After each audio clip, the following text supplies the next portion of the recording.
ความนอบน้อมแด่พระรัตนตรัยอันมีพระพุทธพระธรรมพระสงฆ์เป็นสรณะที่พึ่งขอกราบแนบไต่ไหวสาถวายความเคารพพอถึงบ่ายมาแล้วเนาะบ่ายสามไปมาสักน้อยก็หมุนคืนมาฟังรายการสารธรรมยามบ่าย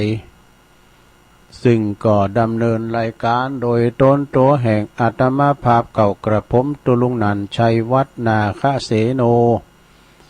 ก็จัดรายการอยู่ที่วัดพระธาตุดอยน้อยตำบลดอยหล่ออำเภอดอยหล่อจังหวัดเชียงใหม่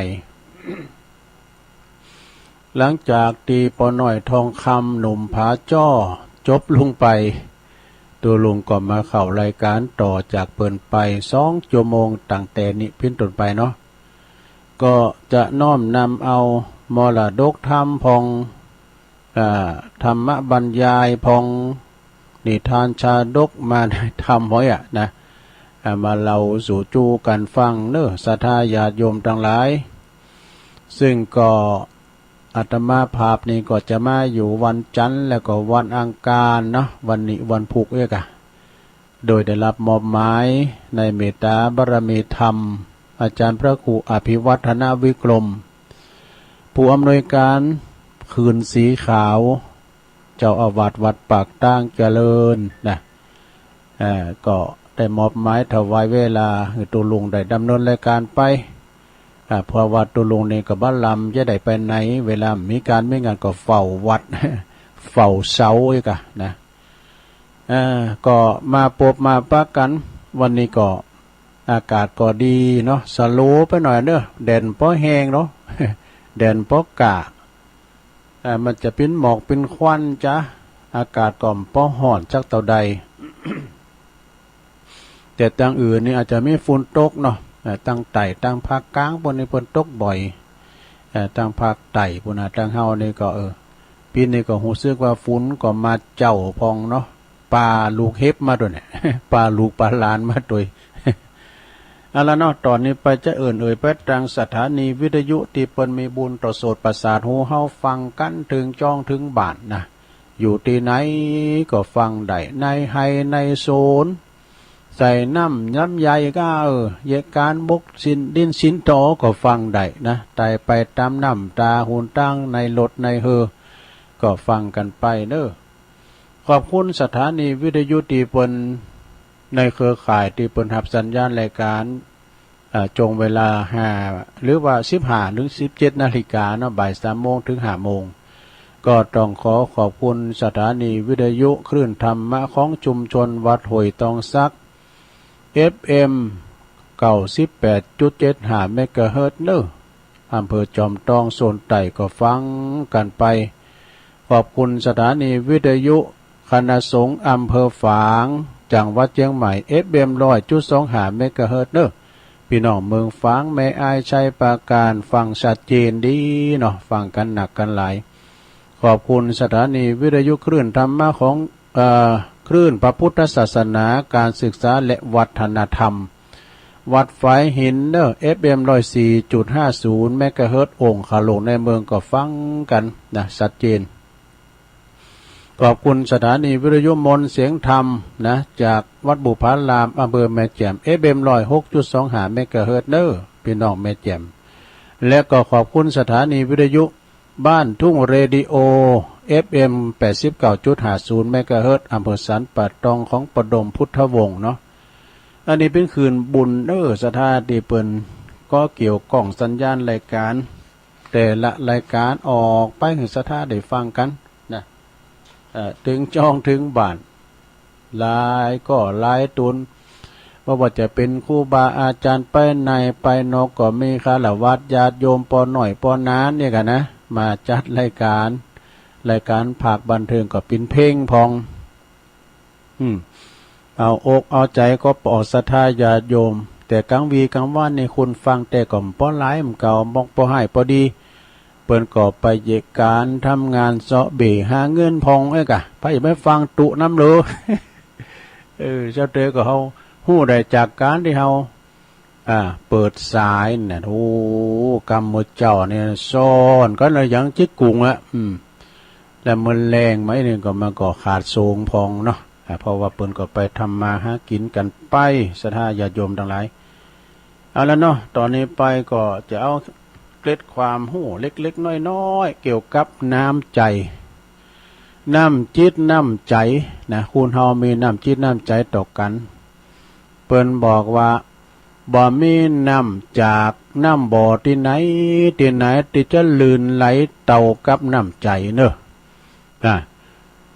น้ำใจให้กับคนอื่นที่คนอื่นยิบยืนจวยเหลือนี่เปิ้นว่าคุณมีบุญมีผู้อื่นคอยจุนเจอผู้จวยมีผู้จวยเหลือผู้จวยเหลือคนอื่นนี่ก็บ่ได้ธรรมดานะศรัทธาญาติโยมทั้งหลายบทกล่าวว่าคุณที่เกิดมาในมาแล้วในชีวิตนี่นะบ่โดดเดี่ยวมีคุณคอยช่วยเหลืออุปถัมภ์ค้ำจูคอยช่วยเหลืออยู่บ่ห่างเพราะว่าบ่ว่าจะเกิดเหตุเพศภัยยังก็ตามก็จะมีคุณคอยดูแลชูอยู่อย่างนั้นนะก็เป็นคุณที่มีบุญหนักบุญหลายแต่ถ้าว่าหาคุณตีใดรับความช่วยเหลือจากคนอื่นนั้นแล้วเป็นเฮาไว้เนาะนะแล้วก็เมื่อว่าเฮาได้รับน้ำจิตน้ำใจความช่วยเหลือจากผู้อื่นแล้วจนว่าเฮาพอที่จะช่วยเหลือคนอื่นเองได้แล้วนะก็ยิ่งเนาะเพราะว่าและยิ่งถ้าเฮาเกิดจิตเมตตาศรัทธาที่จะเป็นผู้ที่หื่อพองแน่เขาจะหื่อพองไอ้น้ำจะหับฝ่ายเดียวนะอย่างตุเจ้าครูบาอาจารย์เนี่ยเปิ้นจะไปหับตานอย่างเดียวซะดาเปิ้นตานนักหรือหับก็มีนะซะดานะพอครูบาบางตุนบางองค์เนี่ยขามแปลงสะพานแปลงห้องเฮนแปลงห้องยาเนาะซะดาเนาะแล้วแต่บารมีของแต่ละตุนบางคนก็ช่วยเหลือผู้อื่นพองตามสมควรที่จะป้อที่จะทำได้นั้นก็ถือว่าได้พื้นได้ว่าเฮาก็เป็นผู้ที่มีบุญมากยิ่งกว่าด้วยนะเพราะว่าการสืบทอดน้ำใจความเมตตาปรารถนาดีให้กับผู้อื่นนั้นทำให้โลกในสวยงามยิ่งขึ้นแล้วก็น่าอยู่ยิ่งขึ้นเนี่ยโดยมีตัวเฮานี่เป็นสื่อมอบสิ่งที่ดีสิ่งที่เหมาะสมให้กับผู้อื่นได้เพราะถ้าไผบ่เจอก็ลองทำแบบนี้นะแล้วก็ต้องลองทำโดยตนเองก็จะรู้ว่าการปิ้นผู้หือนั้นสุขใจแน่สุขใจกว่าผู้รับมากมายเพราะว่านอกจากเฮาเนี่ยจะมีน้ำใจให้กับผู้อื่นแล้วเฮาก็ยิ่งจะได้คัดเกลาจิตของเฮาจะได้ละความโลภความตนีทีเหนียวในจิตในใจของเฮาออกไปได้แฮมตัวนะหันเพิ่นว่าหันน่ะยิงปืน2ตัวได้นกมันใช่กันมันกี่สลัมเลยนะดูนะยิงปืน2ตัวมันไปจ่ายยิงนก2ตัวนะแต่ปืน2บอกมันใจเห็นไหมเนี่ยยิงปืนนัดเดียวได้นก2ตัวอีกอ่ะใจจุไม่หลงไข่โหมเลยดีกว่าเก็บกระสุนไว้เก็บกระสุนก็คือสตังค์เขาเนี่ยนะสตังค์เขาของสมบัติห้อมกินกับปินหินไปนะดีกว่าเก็บสะสมไว้กองพันเนินเทินทึกเวลาเขาตายไปแล้วเนี่ยหลวงเอ้ยก็บ่ได้ใจนะอยู่ดีแล้วก็เก็บไว้ทำไมก็อย่างมากมายนะเพราะว่าหือเป็นภาระตัวเองเปล่าๆเพราะการปิ้นผู้หือนั้นมันหือหลายได้หลายอย่างหือทรัพย์ปินตาลเนี่ยหือแห่งปินตาลหือวิทยาทานปินตาลแล้วก็ยิ่งทำยากกว่านั้นก็เรียกว่าที่ทำยากอย่างนั้นยิ่งทำยากกว่านั้นคืออย่างอภัยทานนี่อันนี้นะอภัยทานนี่ทำยากกำแล้วเนื้อสดาญาติโยมทั้งหลายเพราะว่าถ้า เฮาได้เฮาหือได้แล้วก็นอกจากว่าเฮาจะสามารถช่วยเหลือผู้อื่นช่วยเหลือตัวเองแล้วก็ยังช่วยเหลือผู้อื่นได้โดยถ้าจะเป็นผู้ตีหักตีเคารพของคนอื่นได้นะอันนี้เป็นคำกรก็อย่างนี้เดี๋ยวกันเนอะเราลองแชมเปิลพอนะลงเนอะชีพเกิดมามีคุณค่าอย่าหวังผลเนี่ยหากมีใครช่วยเหลือตนจนพ้นทุกข์ช่วยคนอื่นให้จิตใจได้พบสุขถือเป็นบุญบริสุทธิ์จุดเปลี่ยนแปลงเนี่ยจุดเปลี่ยนแปลงนะเหมือนได้อยู่บนดินแดนแห่งความสุขนะช่วยด้วยจิตบริสุทธิ์ไม่หวงแหนในจิตใจต้องมั่นคงอย่าเปลี่ยนแปลงถึงจะมีแรงพลังความหวังหมู่ชนคนที่มีบุญมากมายไม่อยู่เฉยฉุดช่วยจนคุ้นเคยได้ไม่สับสนเพราะจะให้ไม่หวังสิ่งใดมาสู่ตนความเป็นคนจึงมีพร้อมย่อมได้ดีเนี่ยผิดกับพวกใจบาสีมีที่มีโลภมารยาทในสังคมนั้นปนปี้หาน้ำใจแม้สักนิดยังไม่มีชีวิตนี้จะมีค่าได้อย่างไรคนเกิดมาเป็นผู้ให้ใจเปิดกว้างจิตเบิกบานเพราะปล่อยวางทุกอย่างได้มีแต่ให้ไม่หวังผลจนวุ่นวายเพราะสุดท้ายก็ไม่ได้อะไรไปส่วนคนใดถ้าได้รับความช่วยเหลือจิตเอื้อเฟื้อต้องเผื่อแผ่อย่าเก็บไว้สืบทอดจิตมีเมตตาให้กว้างไกลโหมใจ ให้กว้างไกลให้โลกนี้น่าอยู่ได้ไม่มืดมนให้หน่อยเดียวลงนะเริ่มจากตนเป็นผู้ให้ได้เสียก่อนเนี่ยและอย่ามองผลประโยชน์จนสับสนชีวิตนี้คงไม่มีทางอับจนเพราะตนให้ไม่เลือกชั้นดังนี้แลเนี่ยขอความสุขความเจริญจงมีแด่ท่านผู้ทุกท่านจะเทินเจริญพร ตุลุมอ่านหนังสือจ้าแล้วนะสุมาเนี่ยขอบคุณแม่ทองคำพรหมมินเนอะฝากมาส่งเข้าประกวดมีทำกรรมนะเรื่องกรรมเนอะเรื่องกรรมนี่ได้รับจากไผกันเดียวกันเนอะปุดตัวนี้ก่อนเน็ตนะกลุ่มเครื่องสีขาว40นี่นะ140เรื่องกรรมนะสดาเนอะโอ้เรื่องกรรมเนี่ยมันแจ่มหาดีลงเนอะกรรมนี่มันว่าอีน่ะสดาเดี๋ยวจะบอกเรื่องกรรมนะคำรุนกรรมเนาะอ่านนี้ก่อนนะอันนี้มีอยู่ข้างหนึ่งเนอะอันนี้เป็นเล่าความจริงเป็นเรื่องจริงนะลงนะอันนี้เป็นปิ้นตำรวจยศใหญ่นะพันตำรวจโทวันลบณนครกันเนอะอดีตผู้บังคับอดีตผู้กำกับสน.ประเวศกรุงเทพปุ่นนะเป็นเล่าประวัติความจริงหลังจากที่เกษียณราชการแล้วท่านรองก็อยู่กับบ้านกับจ้องเนาะประกอบสมาอาชีพปิ้นทนายความอีกมีอยู่เรื่องหนึ่งซึ่งเกิดขึ้นบันนานมานี้นะเปิ้นว่านะเปิ้นทนายเปิ้นทนายนะเปิ้นทนายความคนหนึ่งนะปิ้นทนายความเนาะเปิ้นว่าความเปิ้นปิ้นทนายความเจ็บหลังบ่กองเกาะกองกอยลงเอ้ยเจ็บหลังกองเกาะกองกอยบ่ฮู้สาเหตุเด้ไปโรงยุกโรงยาก่อนแล้วหมอก็วินิจฉัยโรคมันได้มันไม่มีอะไรมันเจ็บแอวเนี่ยมันไม่เกิดจากอะไรไม่รู้นะสายเอ็กซเรย์ดูแล้วมันไม่มีอะไรหมอบอกว่านะแล้วก็เพิ่งก็เจ็บอย่างรุนแรงแหละมูทุรายทรมานขนาดทำงานบ่ได้ดูหมอทำไมหมอถึงว่าอย่างนั้นก็เจ็บแอวจนเดินไม่ได้ ไปทิ้งหมอนะก็ไม่มีอะไรวินิจฉัยแล้วไม่มีอะไรนะเมื่อว่ามีโอกาสทำบุญ โอ้เป็นว่าเปิ้นเดินทางมาปะซับปะกับพระธุดงค์หลวงนะพระธุดงค์เนี่ยเปิ้นเดินดงมาก็เลยเราไปกราบไหว้เปิ้นไปกราบไหว้เอาหลวงพ่อเนี่ยไปกราบเราเรื่องอาการของเปิ้นให้ฟังนะมันเจ็บเอวมานานปวดเอวเพราะว่าเจ็บ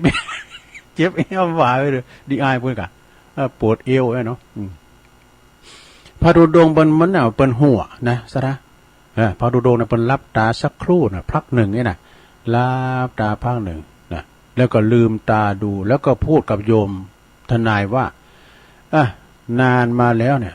เมื่อนานมาแล้วเนี่ยโยมเคยเอาโลดไปผูก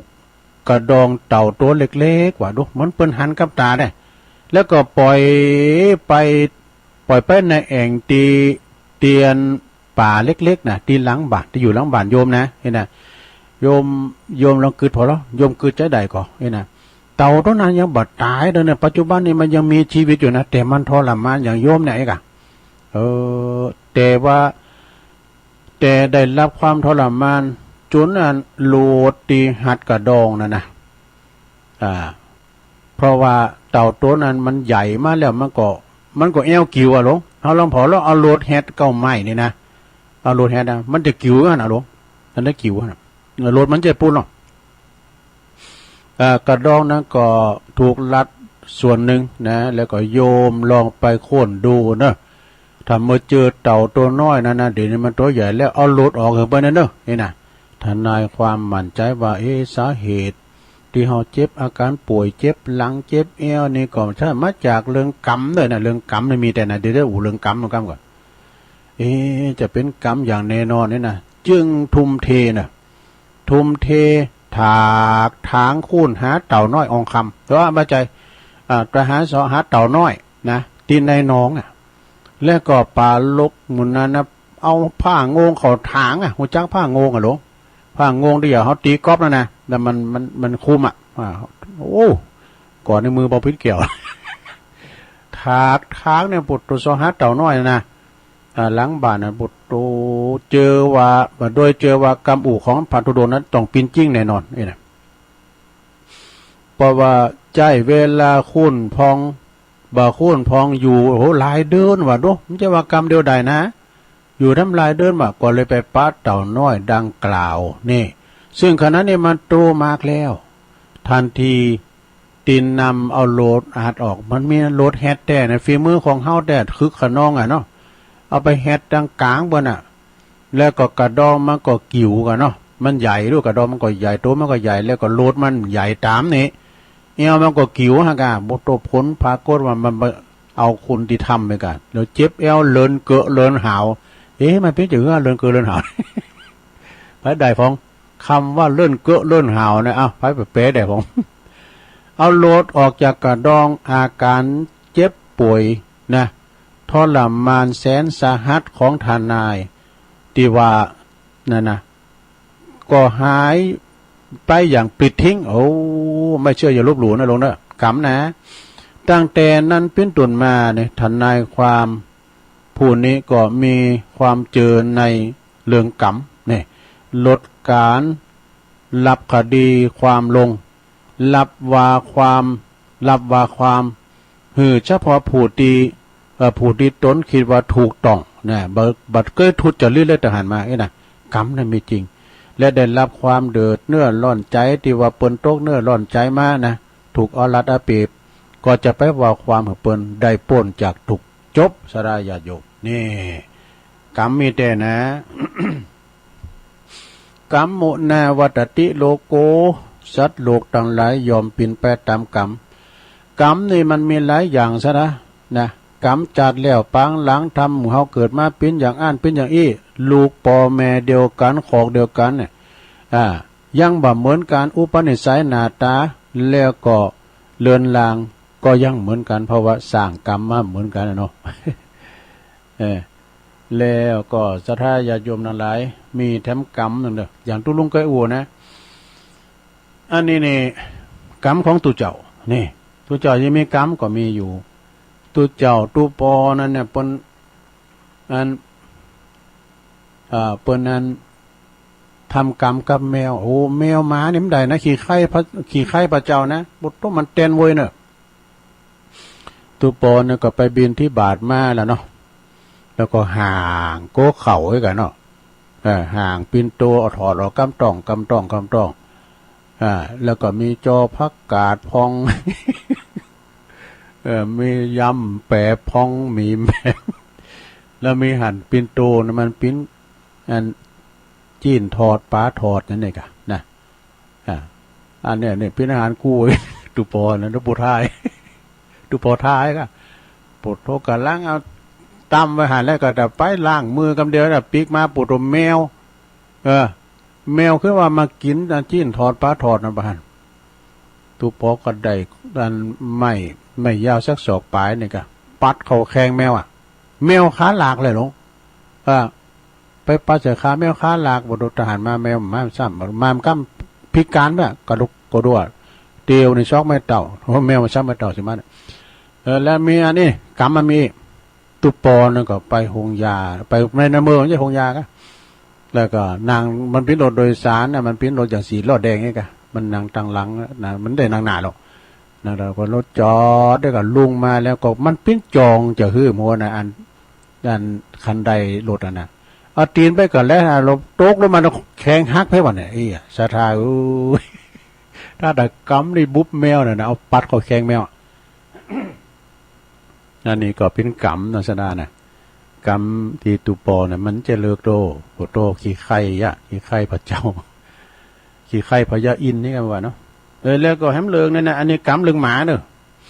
อันนี้ก็เลยแล้วกำฮะอันนี้กำเนี่ยมีแม่โคคนหนึ่งนะเปิ้นก็มีลูกน้องปองป้ายเปิ้นตุ่มเข่าเล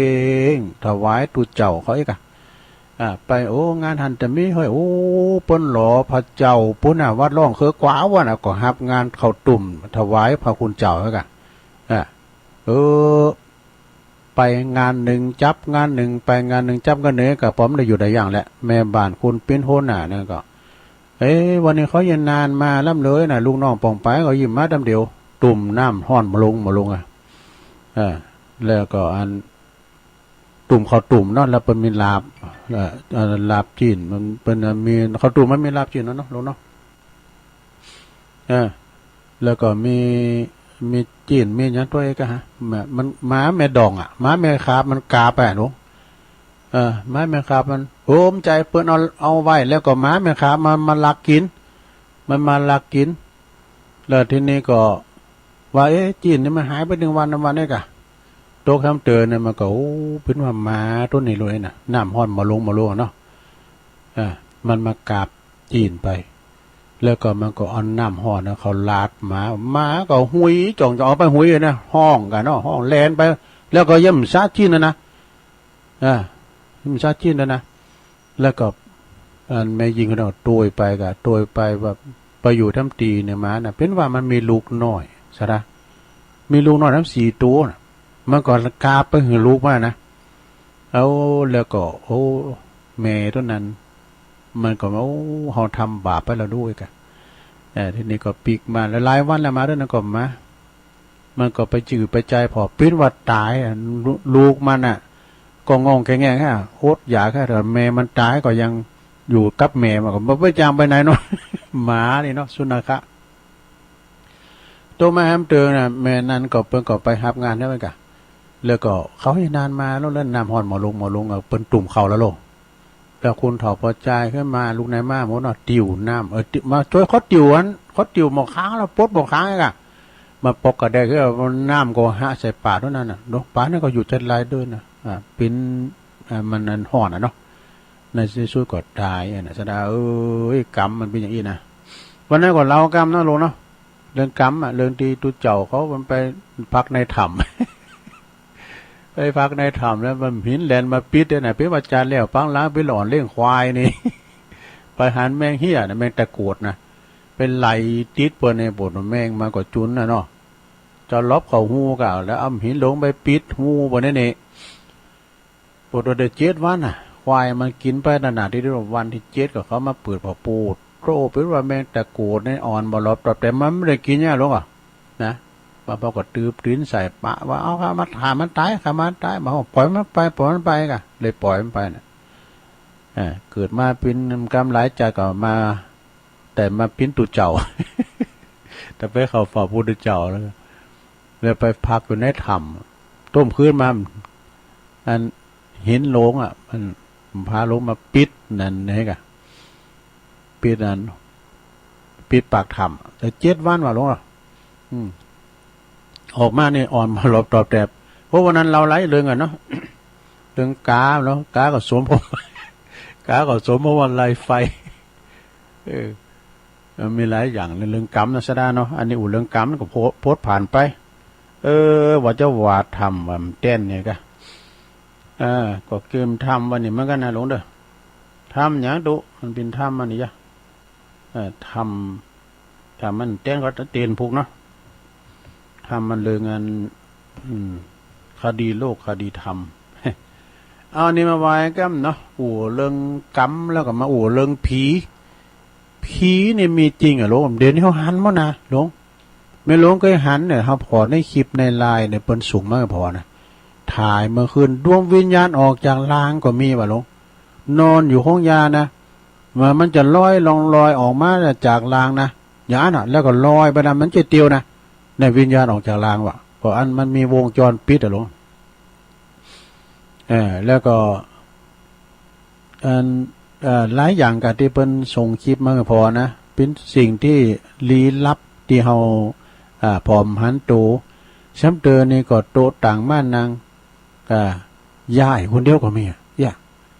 แล้วก็ที่โรงยานะไปมีวงจรปิดเนาะล่อเขียนเนี่ยมาคนเดียว ล่อเขียนล่อที่อันเป็นนั้นลากอันนั้นนะเปิ้นว่าเปนอนนี่ก็ที่เปิ้นอยู่กลมนะตุลุงก็ได้นอนแล้วเนาะ จะครบปีเลยกันเนาะเดี๋ยว6 ปีเนี่ยก็ครบปีกับตุลุงเลยนอนทงยาแล้วก็อันก็ไล่ไปลึกๆป่ะนี่ดูอันนี้วิญญาณมีจริงนะเรื่องทรัพย์ปลาผีกันผีที่เฮาเสียทรัพย์เสียสินเงินทองน่ะคือหยังผีการพนันตำนานผี6 ตัว ผีการพนันเนี่ยนะสดามันเจ้าหูย่างนะการเวลาใดนั่นนะแล้วมันเสี่ยงไปนะเสี่ยงไปซ้ำมั่มมึกใส่ดิๆว่ะนะเอาขอนี่ก็เสี่ยงเนื้อเสี่ยงตัวได้เนี่ยผีการพนันเนี่ยนะแล้วก็ผีตีกรรมเป็นเสวยกรรมวิบากคือผีเพศเนี่ยอันนี้ผีเพศนี่มีแต่ว่าสถาญาติโยมมันก็สูงเลยนะหลวงพ่อก็เล่าให้ฟังหลวงพ่อพระครูสาธุกิจนันท์นะเขาหันนี่ดอกแม่กล้าเขาไปขายงานวัดนี่กะเลิกงานเลิกการแล้วเปิ้นพอนะรถหุ่นตั้งมันมีเกาะกลางนะมี4 เลนเนาะมันข้ามไปนะยามเกาะกลางเลยข้ามไปว่ะบาทเดียวดอกว่ะ เปิ้นว่าวัดใดที่มีผีเพศนะวัดห่างก็ซ้ำนาโกกันเนาะอย่างว่าเปิ้นว่าบ้านได้ถ้าว่ามีผีโพงไว้นะเป็นบ้านห่างว่ะ ผีโพงนะวันหลังก็มาอุดเรื่องผีโพงเนาะผีเพศนี่สถาญาติโยมคุณถ่อมก่อนเปิ้นนอนวัดนะนอนวัดนอนศาลาว่ะโอ้วัดเก่าวัดแก่เนาะมันจะหลากสาดเนี่ยจะดับสุดศาลาว่ะผอมมันโตนะดูไปอยู่ใดเนาะแล้วก็ผีเพศนี่บางทีเพิ่นก็ว่าคุณที่เฮาได้ไปกินกับวัดก็อย่างตุนะอย่างตุลุงเนาะเนาะกินของวัดของว่าเนี่ยหน่อยเดี๋ยวผีเพศเฝ้าวัดแล้วคุณที่เปิ้นหงวัดหงว่ากันเนาะผีเพศมีหลายอย่างมีหลายชนิดผีเพศสูงก็มีนะเพศดิบก็มีนะหลวงนะเพศดิบคือหยังเพศดิบหลวงจักก็ผีโหดดำนี่กะเพศโหดดำเนี่ยนี่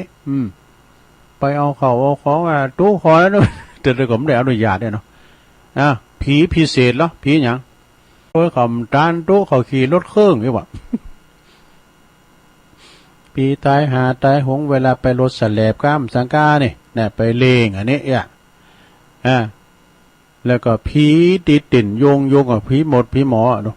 ผีหมดผีหมอนี่เปิ้นมีพิธีการเปิ้นไหวคู่เ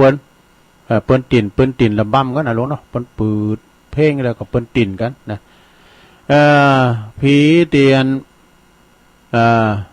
แต่ตานสายตานแตนแล้วตานตอบตานแตนผีเจ้ากรรมนายเวรนี่แน่นอนกะลงเนอะเจ้ากรรมนายเวรนี่นะสดาโอ้วันนั้นได้ยินท่านพระครูอภิวัตรไปกว่าเราฟังทุลุงลืมไปหมดอ่ะเจ้ากรรมนายเวรเนี่ยโอ้มันมาขอดกรรมกระทำเวรเฮาขอดกรรมกระทำเวรเฮามันแล้วเฮาทำบุญแต่เดิมเพิ่นเขียนเนี่ยอุทิศบุญให้กับเจ้ากรรมนายเวรเนอะเจ้ากรรมนายเวรเนี่ยก็คือว่าซ้ำเติมมันหลายรูปแบบเป็นสัตว์สิ่งหิ่งห้อยเป็นหมาก็มาคบเฮาก็จักเข็บแมงป่องเปิ้นก็ว่าแม่นบ่วะเจ้ากรรมนายเวรเฮาน่ะแล้วก็มาในพูดผีปีศาจนะได้เล่งหันเล่งนี่โอ้ไปโดนผีก่อนจะหลังไฟไม้ดูลงเลี้ยงควายมันก่อนโอ้เรื่องเก่าหน่อยลุงไปเลี้ยงควายตะน้องผาเนี่ยกะเลี้ยงควายโอ้จอมเจาะดอดอยปีนอย่างนี้เนาะแล้วเขาไปดูหมดดูหมอไปดูมือนะกะพี่ว่าจะเอาเขาไปเลี้ยงจ้างบ่รู้ขอกายเลี้ยงควายเรื่องอย่างนี้พี่จะเอามาเลี้ยงจ้างผีอ่ะแล้วได้เลี้ยงก็เลยหายแซบเนี่ยไม่ใช่ผมเจอไปลบหลู่เราเนี่ยว่าเลี้ยงก็หายได้นี่น้ำเตยนี่ก็ไปโดนผีไหนกับไปโดนผีดิโหดต่อให้กันโหดต่อไปเล่งแล้วคุณเล่งไม่พิษเตียผีต่อหลายหนึ่งทางขวานะสมมติว่าทางขวาเนี่ยมันเย่งเฮาเนี่ยมันจะกินเนาะคุณเล่งคือเอาไปทางซ้ายเบ้างมูนั้นกับพวกเราโอ้ยลาปากไว้ผีมูนั้นมูอีโนเนี่ยได้กินบทรู้ไก่กูเราปันบทว่าซ้ำเจี๊ยบเลือเก่าไปถามเมืองก้ามไปเลี้ยงพิษตีเนี่ยไปเลี้ยงก้ามกับหายแซบเบี้ยเนี่ยสถานไม่เชื่ออย่าลบหลู่นะเป็นมาไปทางแพทางป่าจะไปตักหาผีนะไปตักหาอย่างก็จะไปทางน้ำไปตักหาผีเงือกโอ้ถึงไหนโรยว่าเอาโมนให้เราเนี่ยมีกำอู่กำใจว่าเอาโมนได้ก็เดียวกันเรานี่ทานเนาะตอนที่สองผีเจ้ากรรมในเวรมีหลายอย่างเนื้อสะดาเนื้อเป็ดไก่ยังอันนี้นะแมงโง่ตัวควายที่เขากินจี้กินเนื้อมาเนี่ยปิ้นกะว่าปิ้นกระดูกในโถมโหเฮาบ่น่ะหมู่นั้นนี่ก็กันเฮาก็ต้องต้านให้เขานะเจ้ากรรมในเวรดอกกันเฮาบาดต้านนึงเขานะเขาจะขอดกรรมกระทำเวรเฮาทุกภพทุกชาติลงเอ้ยผีเจ้ากรรมในเวรนี่นะ แล้วก็ผีที่คุ้มครองอุปถัมภ์เหรอคือว่าเป็นผีหอผีเฮิรนผีหอผีเฮิรนเนี่ยเปิ้นปกป้องคุ้มครองรักษาดูแลเขานะไอ้ให้ขามจะได้เข้าเฮิรนนะจะได้ญาโยมทั้งหลายนะเจ้าตีหอเจ้าตีเฮิรนก้านี่นะพระพอนี่หลียายนี่ยายแต่แต้มเขาเนาะผีทั้งนอกทั้งปางขอมาไม่ได้มันตาไปหมดอะนะผีหอผีเฮิรนหน่อยเนี่ยฉะนั้นกับเวลาว่าเฮาอยู่หออยู่เฮิรนนั่นนะเปิ้นว่าคือเฮาแฮมกินทำอาหารเนี่ยพองหนึ่งเข่าแฮมกินพองพี่หอพี่เฮิรนมันจะได้กินไอ้ข้าวไอ้น้ำว่าเปิ้นว่าแชมพองเนี่ยเปิ้นอยู่2โพเมเนาะ2กูโพตัวเม2คนถึงแฮมกินซะเด้อตุเฮ้ยชื่อน้องนี่มันง่าย ก็ง่ายเตะนึ่งข้าวยักเดืออันนี้เฮ้ยชื่อข้าวแอปมากินเนี่ยก็แล้ว ก็เตะเนาะมันนั่งง่ายเด้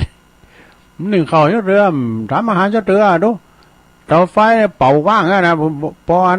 สายกำปุ้งประจักษ์ใหญ่ ก็ง่ายแล้วมันเนาะแล้วก็เพิ่นว่ายังมีเท่าอย่างหลงนะแล้วก็ผีดีไข่ยับไข่เยินของโคของโคเนี่ยนั่นน่ะเป็นว่าผีถวยผีจอดผีถวยแก้ว แต่ก่อนเนี่ยหลวงเอ้ยสมัยตัวลงไปน้อยนะเป็นละอ่อนนี่เลยเนาะน้อยนี่เปิ้นฮู้จัก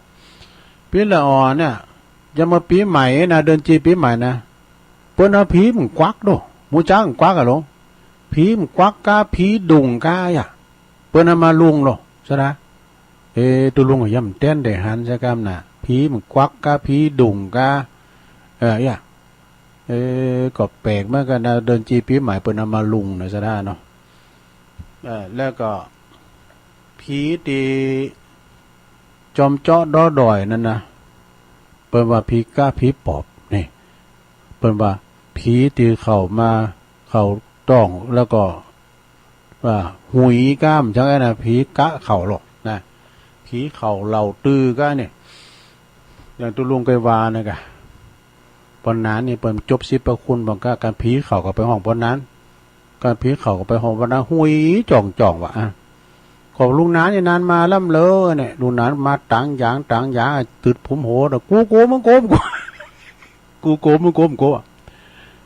เดียวก็จักเอาจกเอาทุกอย่างเนาะจกไหนก็ได้ก็ไม่ไหนล่ำเลยนะจกเขาจะปวดตัวใดนี่แล้วบอสตาหน้าผาเนี่ย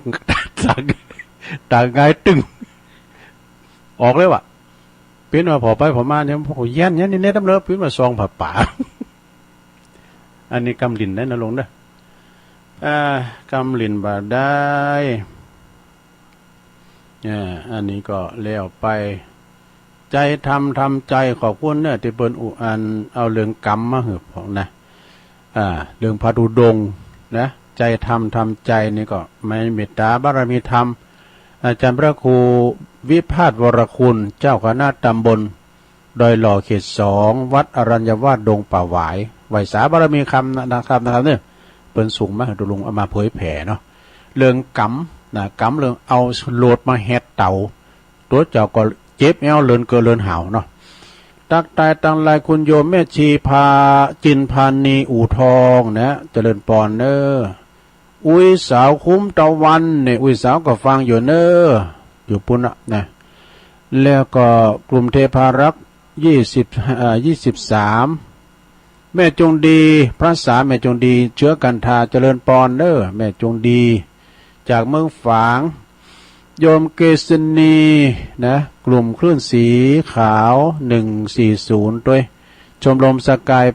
82นะแม่เดือนเพ็ญทิมวางฟังอยู่เนอเจ้าน้องหานำบ่อลงเนอคุณแม่กันดาสีเนตรนะกราบไหว้สาธุลุงเจ้าฟังอยู่นะโอ้แม่กันดานี่ก็สะท่าแก่กะเนอประพิจภาพ50,000กันเนอแปลงงานเต็นเกี่ยวเหล่ามนทาทิพย์วัดประการเพิ่นก็เดียวก่อนเนาะเดี๋ยวก็ประกาศเพิ่นจะมีหยังพองไอ้นะดาวประดับมุกไอ้กะเพิ่นจะมีงานแล้วก็โยมยุพินหอมมาลาปีน้อยจากแม่หยวกเนอะตักมาตังลาย เนี่ยก็ต้องขอบคุณสระญาโยมเนาะว่าอันก็ตามดีท่านพระครูอภิวัฒนวิกรมแล้วก็ท่านพระมหาสมชาติเปิ้นประกาศไปไผจะปิ้นเจ้าภาพดาวประดับนะไม่ซักท้องนะเปิ้นถ่ายเมื่อจัดงามแล้วเปิ้นจะเอาติดหน้ามุกศาลาเนี่ยศาลามนทาทิพย์ก็ชุดหนึ่งก็500 บาทก็แจ้งความจำลงหมายได้เน้อตีไหนก็ได้เนาะท่านพระครูก็ได้ท่านมหาก็ได้เปิ้นก็จะเอาไปประดับนะแล้วเปิ้นจัดการในวันที่12 เมษายนเนอะโยมเด้อ12 เมษายนนี่เปิ้นจัดการดาวประดับมุกโดยแล้วก็ตานเต็นแก้วโดยไผทีมได้ตานก็เปิ้นก็ตามแต่เจตนาจะมา50 100ก็ดีแล้วแต่ในวันที่12 เมษายนโยมเด้อเปิ้นจัดการวันนั้นนะแล้วก็วันที่9 เมษายนนี่สระญาโยมก็จะมีการทำบุญพิธีในการสุมากะละวะลดน้ำดำโหครูบาอาจารย์ที่เปิ้นเป็นพระนักจัดรายการโหปีนี้หลายนี่เป็น30 ปลายพุ่นเด้อเจงแสนเจงไฮเมืองฝางลำปางนะแม่แจ่มมาหมดอ่ะนะ30 ปลายพุ่นเด้อเพราะว่าที่วัดมณฑาทิพย์เนี่ยมันสะดวกสบายกูอย่างซะนะมันกว้างเนาะทุกทางจอดรถวันที่9 เมษายนเด้อเฮาก็ไป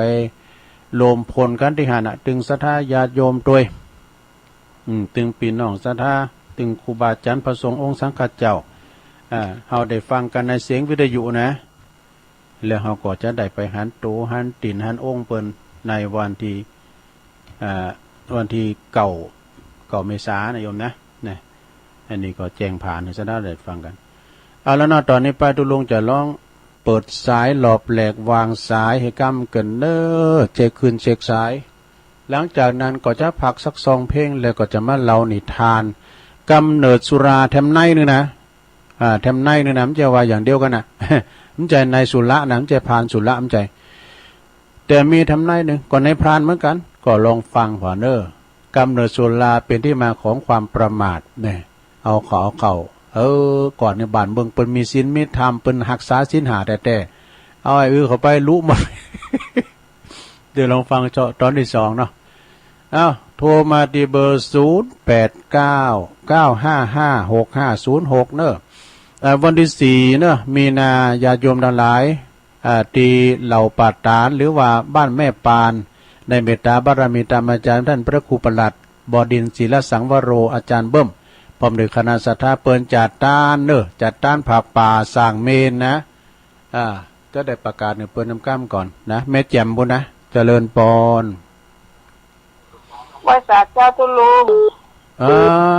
แม่พี่มาแม่ที่มาเจ้าประเดชมาก่อนเนาะไปปล่อยหลวงเหรอปล่อยหลวงไหนปล่อยหลวงบางสิงคำปล่อยหลวงประเดชเนาะเพราะอันจะประเดชบางสิงคำ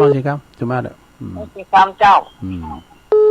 ที่ตาไปก่อนวันที่20เนี่ยก็2523นะเป็นรายวันด้วยยินดีเนอะบุญรักษาเจ้าสาธุ0899555656เจริญปอนกาได้สาเจ้าก็เลยแม่สีทอนใจประการเนาะมาแล้วจ้าน้องโบน้องโบดีนะวันนี้นะพระบาทอุดมชัดเจนดีเจ้าน้องโบใจประการฟังจากพระบาทอุดมเนาะดีแล้วสัจเจนขอบคุณเนอะอนุโมทนา0899555656เจริญปอนไว้สาเจ้าตุลุงไม่อามอนกะเจ้าฟังอยู่อามอนก็หายไปหลายวันเหมือนกันเนาะหายฟังอยู่ตรงประตูถ้าโดยขังว่างานนักเลยดูรู้งานขาวดำเลยนะนั่นน่ะงานสังคมก็ไปนะเขาก็ไปเนาะไปเปิ้นนั่นน่ะขาวดำทุกเจ้าพ่องเจ้าบ้านพ่องไปหมดแต่ไม่หาดขนาดว่านั่นน่ะไม่หาดเนาะไม่หาดแล้วตัวนั่นอย่างตัวพุ่นหนองจางเนาะไปหมดตัวลุงปิงครูบาปิงนั่นล่ะเจ้าน่ะเป็นยังเนาะวันนี้ก็ลูกปั้นหันปั้นเศษแล้วก็เลยที่บ้านเดียวขอบคุณแม่อมรนางเด้อฟังอยู่แต่ขึ้นกับฟังอาจารย์วรรณชัยตัวลุงรับหลับให้นี่รับเจ้าสาธุรับหลานถ้าใครกูเตอด้วยโอ้ยมารับดีล่ำเลยเนาะแล้วมาตื่นเจ้าลงมันได้ดีก็มันรับเจ้านั่นน่ะตัวลุงนี่ก็แบบเหมือนเปื่อนเกิดพิษจาดกันเนี่ยกันรับก็ไม่ว่ารับตากันตื่นก็ไม่ว่ามึนตาเจริญปอนเจริญปอนภาษาตัวคุณหมอเจ็บแอวอ่ะแม่เนี่ยนั่งไข้หัวเป็นน้ำหูน้ำตานี่เลยอันนี้มาจากไหนแม่เนี่ยนี่พรแม่พรแม่พรน้ำดิบน้อยเนาะจ้าฟังสรุปตลกวันนี้เทศตลกไข้หัวอย่างเนี้ยกำลังใจที่ลงเด้อขอบคุณแม่พรเด้อเจ้าจ้าก็คือมันก็ปิ้นหมุกพองไงนะเปิ้นได้คลายเขตเนาะมันต่อไปคำเขียดอย่างลำไปเจริญปอนจ้าข้าพเจ้าจ้าตุลุงคุณแม่ศิรินทิพย์มาแล้วไม่ได้ไล่หากันเลยโทรหาก็เป็นอย่างก่อนฟังอยู่จ้าฟังอยู่ไม่ได้ไล่เมาอย่างกันพอดีอันลูกสาวผ่าตัดกันเลยรอฟังอันเขาจะส่งข่าวมาหวานออกจากห้องอะไรอย่างเงี้ยก็เลยลืมจ้าฟังอยู่จ้าลูกขอบคุณแม่นักๆเด้อจ้าการไว้สาเจ้าคุณแม่ศิรินทิพย์บุญเลิศโทรจากกทมคุณมาเนาะเจริญปอนเนี่ยกทมสมุทรสงครามหลวงพ่อกฤษมาแล้วถามไม่ค่อยทันน่ะทันแล้วหลายข้อมูลอยากโทรแย่เหมือนกันปางโม่เนาะออกเป็นประมาณตีห้ากว่าครับออกมาอันนี้เป็นอาพอดีหลวงพ่อฟังครับผมไหว้สาครับนมัสการครับหลวงพ่อกฤษจากพุทธอุทยานปางโม่เจียงดาวบนนั้นเนี่ยไม่ใช่ของไก่นะเจียงดาวบุญว่าจะได้พี่น้องตั้งแม่แจ่มก็ดีโซนไต่เขาก็ดักปิ่งหันแต่เจ้านี่ก็ในเมตตาบารมีธรรมหลวงพ่อท่านพระครูพิษปุญญาพิลมนะเจ้าคณะตำบลศพเตี้ยเจ้าวัดศพเตี้ยนะเปิ้นได้เมตตามา แต่แม้ไหวท่านหลวงพ่อใหญ่หลวงพ่อท่านพระครูสาธุกิจจันนันท์เป็นไปงานเขาดำเนาะก็เลยมาโพสต์มาตีตุลุงเนี่ยก็ไปกราบเปิ้นโอ้หลวงพ่อครูบาได้เอาปาตาขึ้นบุญดอยก็เป็นมงคลแล้วเนาะเปิ้นก็ว่าตัวข้าก็ฟังตู้เหมือนกันนะรับตัวพ่อเนี่ยเปิ้นก็ทำบุญเอาขอหอมตุลุงซะน้อยเปิ้นก็หอมขอบคุณเด้อไหวสาบารมีธรรมหลวงพ่อเจ้าอาวาสวัดศพเตี้ยนะเปิ้นว่าอายุข้าก็ได้75แล้วนายเจริญปอนเจ้าไว้สาเจ้าอ๋อแม่บุญปานะเจ้าครูบามาแอวนี่เหรอได้เมตตาครูบามาแอวค่ะเพิ่นมาแอวเนี่ยเจ้าวันเสาร์นี่กับไปวันเสาร์เจ้าเขาขึ้นไปโค่นนากับครูบาแล้วค่ะนะครับใจกับครูบาจ้ะเพิ่นก็ที่จริงเพิ่นก็จะมาที่หลวงพ่อน่ะแล้วก็เพิ่นหลวงพ่อไปงานเขาดำแล้วก็เพิ่นป้าเพิ่นก็โลดไม่เอาที่นะที่มาจอดรถที่ตุลุงนี่ก็เลยไหวสาเพิ่นไปที่ห้องรับรองแล้วก็ไปกราบเพิ่นฮะกะจ้าเพิ่นไปเอาหาญาติเพิ่นตุ้ยนี่เพิ่นมา2คูณกับคุณครับแล้วกะคุณขับรถมาแหละบุญปันฟังเจ้าละกะจ้าฟังกับเจ้าแล้วจ้าโอ้ยินดีแม่บุญปันได้หลายเด้อจ้าฟังกุตุนกุองค์แล้วเจ้ากะฟังกุตุนกุองค์แล้วกะเนาะเจ้าก็คืนกับฟังอาจารย์วรรณไสน่ะทุกก็ฟังฟังเขาว่ารับไว้เนี่ยพระครูสาธิตพระครูสาธิตพระครูกัลยาเนาะฟังจนจบ10 โมงกับยีดจ้าลุงมั่มเจ้าก็ฟังแท้แม่ก็นำฟังเจ้าก็ฟังท่านมหาสมชาติจนจบอ่ะจ้าตอนวันจันทร์เนี่ยมหาสมชาติเจ้าขอบคุณแม่บุญปันหลายๆเด้อเจ้าไว้สาเจ้าสาธุไปลืมเด้อวันที่9เด้อ9 เมษาก็มาสุมากะละวะครูบาอาจารย์ปีแล้วเขาไปทำกันปุ้นที่วัดที่ดอยนางแก้วเนาะปีนี้ก็มาที่วัดเหล่ามนทาทิพย์ปีหน้าอาจจะไปเมืองฝางปีไหนอาจจะไปลำปางให้กันเนาะพัดเปลี่ยนเวียนกันไปเพราะว่าเขาจะได้ปกปักกับครูบาอาจารย์ที่เปิดออกรายการกูตุนกูองนะเจริญปอนไหว้สาเจ้าอันนี้แม่หยังแม่หนอแม่หนอเกี่ยงกันเลยแต่แม่หนอเจ้าสุกแก้วฟังเจ้าแล้วเนาะเจ้าโดยน้อยสถาตุเก่านี่มันนำได้จำมาได้มันเมินไหนเอาดูหรอแม่น่ะแม่น่ะเนาะบุญนักแม่หนอเจริญปอนแม่หนอนี่เปิ้นนั้นอยู่ในกะตีนด้อยเนี่ยเป็นแม่ตุลงนะเป็นแม่ตุลงแม่ตุปีหนึ่งพระอธิการประสบโชควิสุทธิธารีวัดกูงูลืนเด้อทวันศิลป์นี่ก็ตูรู้มาก็คือคุณขับรถเอารถเก๋งมาหาบัดนี้ไปทำบุญปฏิวัติกูงูลืนบุญถ้ามีการไม่งานก็ขึ้นมาบุญดอยกะแม่ครูฟองคำฟองจันเขียวหน่อเมืองก็เหมือนกันนะก่อนนี้เปิ้นเอารถมาก่อนเปิ้นลูกแม่ครูนะมาก่อนเปิ้นมดขี่รถเครื่องมาแล้วก็เอาดอกไม้มาแปลงแจกันมดอันนี้เปิ้นจางแป้งสวยแป้งอย่างมดเด้อแม่ครูฟองจันน่ะเจริญพรค่ะมาจงค่ะแม่พ่ออยู่ไหนอันนี้ปอมองเมืองฟางบ้านลานค่ะโอ้ปอมองก็มึนแล้วนี่นะมึนแล้วได้โทรหาแต่ฟังอยู่ปอมองเมืองฟางวันที่23กับเพิ่นมีงานเนาะวัดมอนปิ่นครับท่านมหาก็จะไปเป็นตัวแทนนะกะท่านมหาสมชาติไปเป็นตัวแทนเป็นครูบาอาจารย์ท่านมหาสมชาติตัวแทนท่านสมชาติจะมาเนาะปอมองก็สบายดีกะปอมองก็สบายดีเนาะสบายดีอยู่ค่ะอายุเท่าไหร่เดี๋ยวปอมองอายุเท่าไหร่ป่ะปออายุเท่าไหร่70เต็ม15กุมภาโอ้พอดีอยู่กะ70ติ่มแล้วเนี่ยก็ขอบุญรักษาเทวดาคุ้มครองในปอเด้อสุขภาพแข็งแรงเด้อสูงไม่สูงค่ะไม่สูงอันนี้พี่น้องไตเด้อปอมองนี่นะโอ้ เปิ้นอัตุลุงไปเปิ้นเอาของหือจะหลายมื้อละ เอาแล้วเนาะอันนี้เขาจะจบโชงนี้กรรมหนึ่งก่อนกรรมเดียวก่อนมาฟังโชงที่สองแถมเนาะสะดาเนาะตุลุงพักเบรกสักกรรมกันเด้อไปฟังหมุนขึ้นไปไหนเด้อ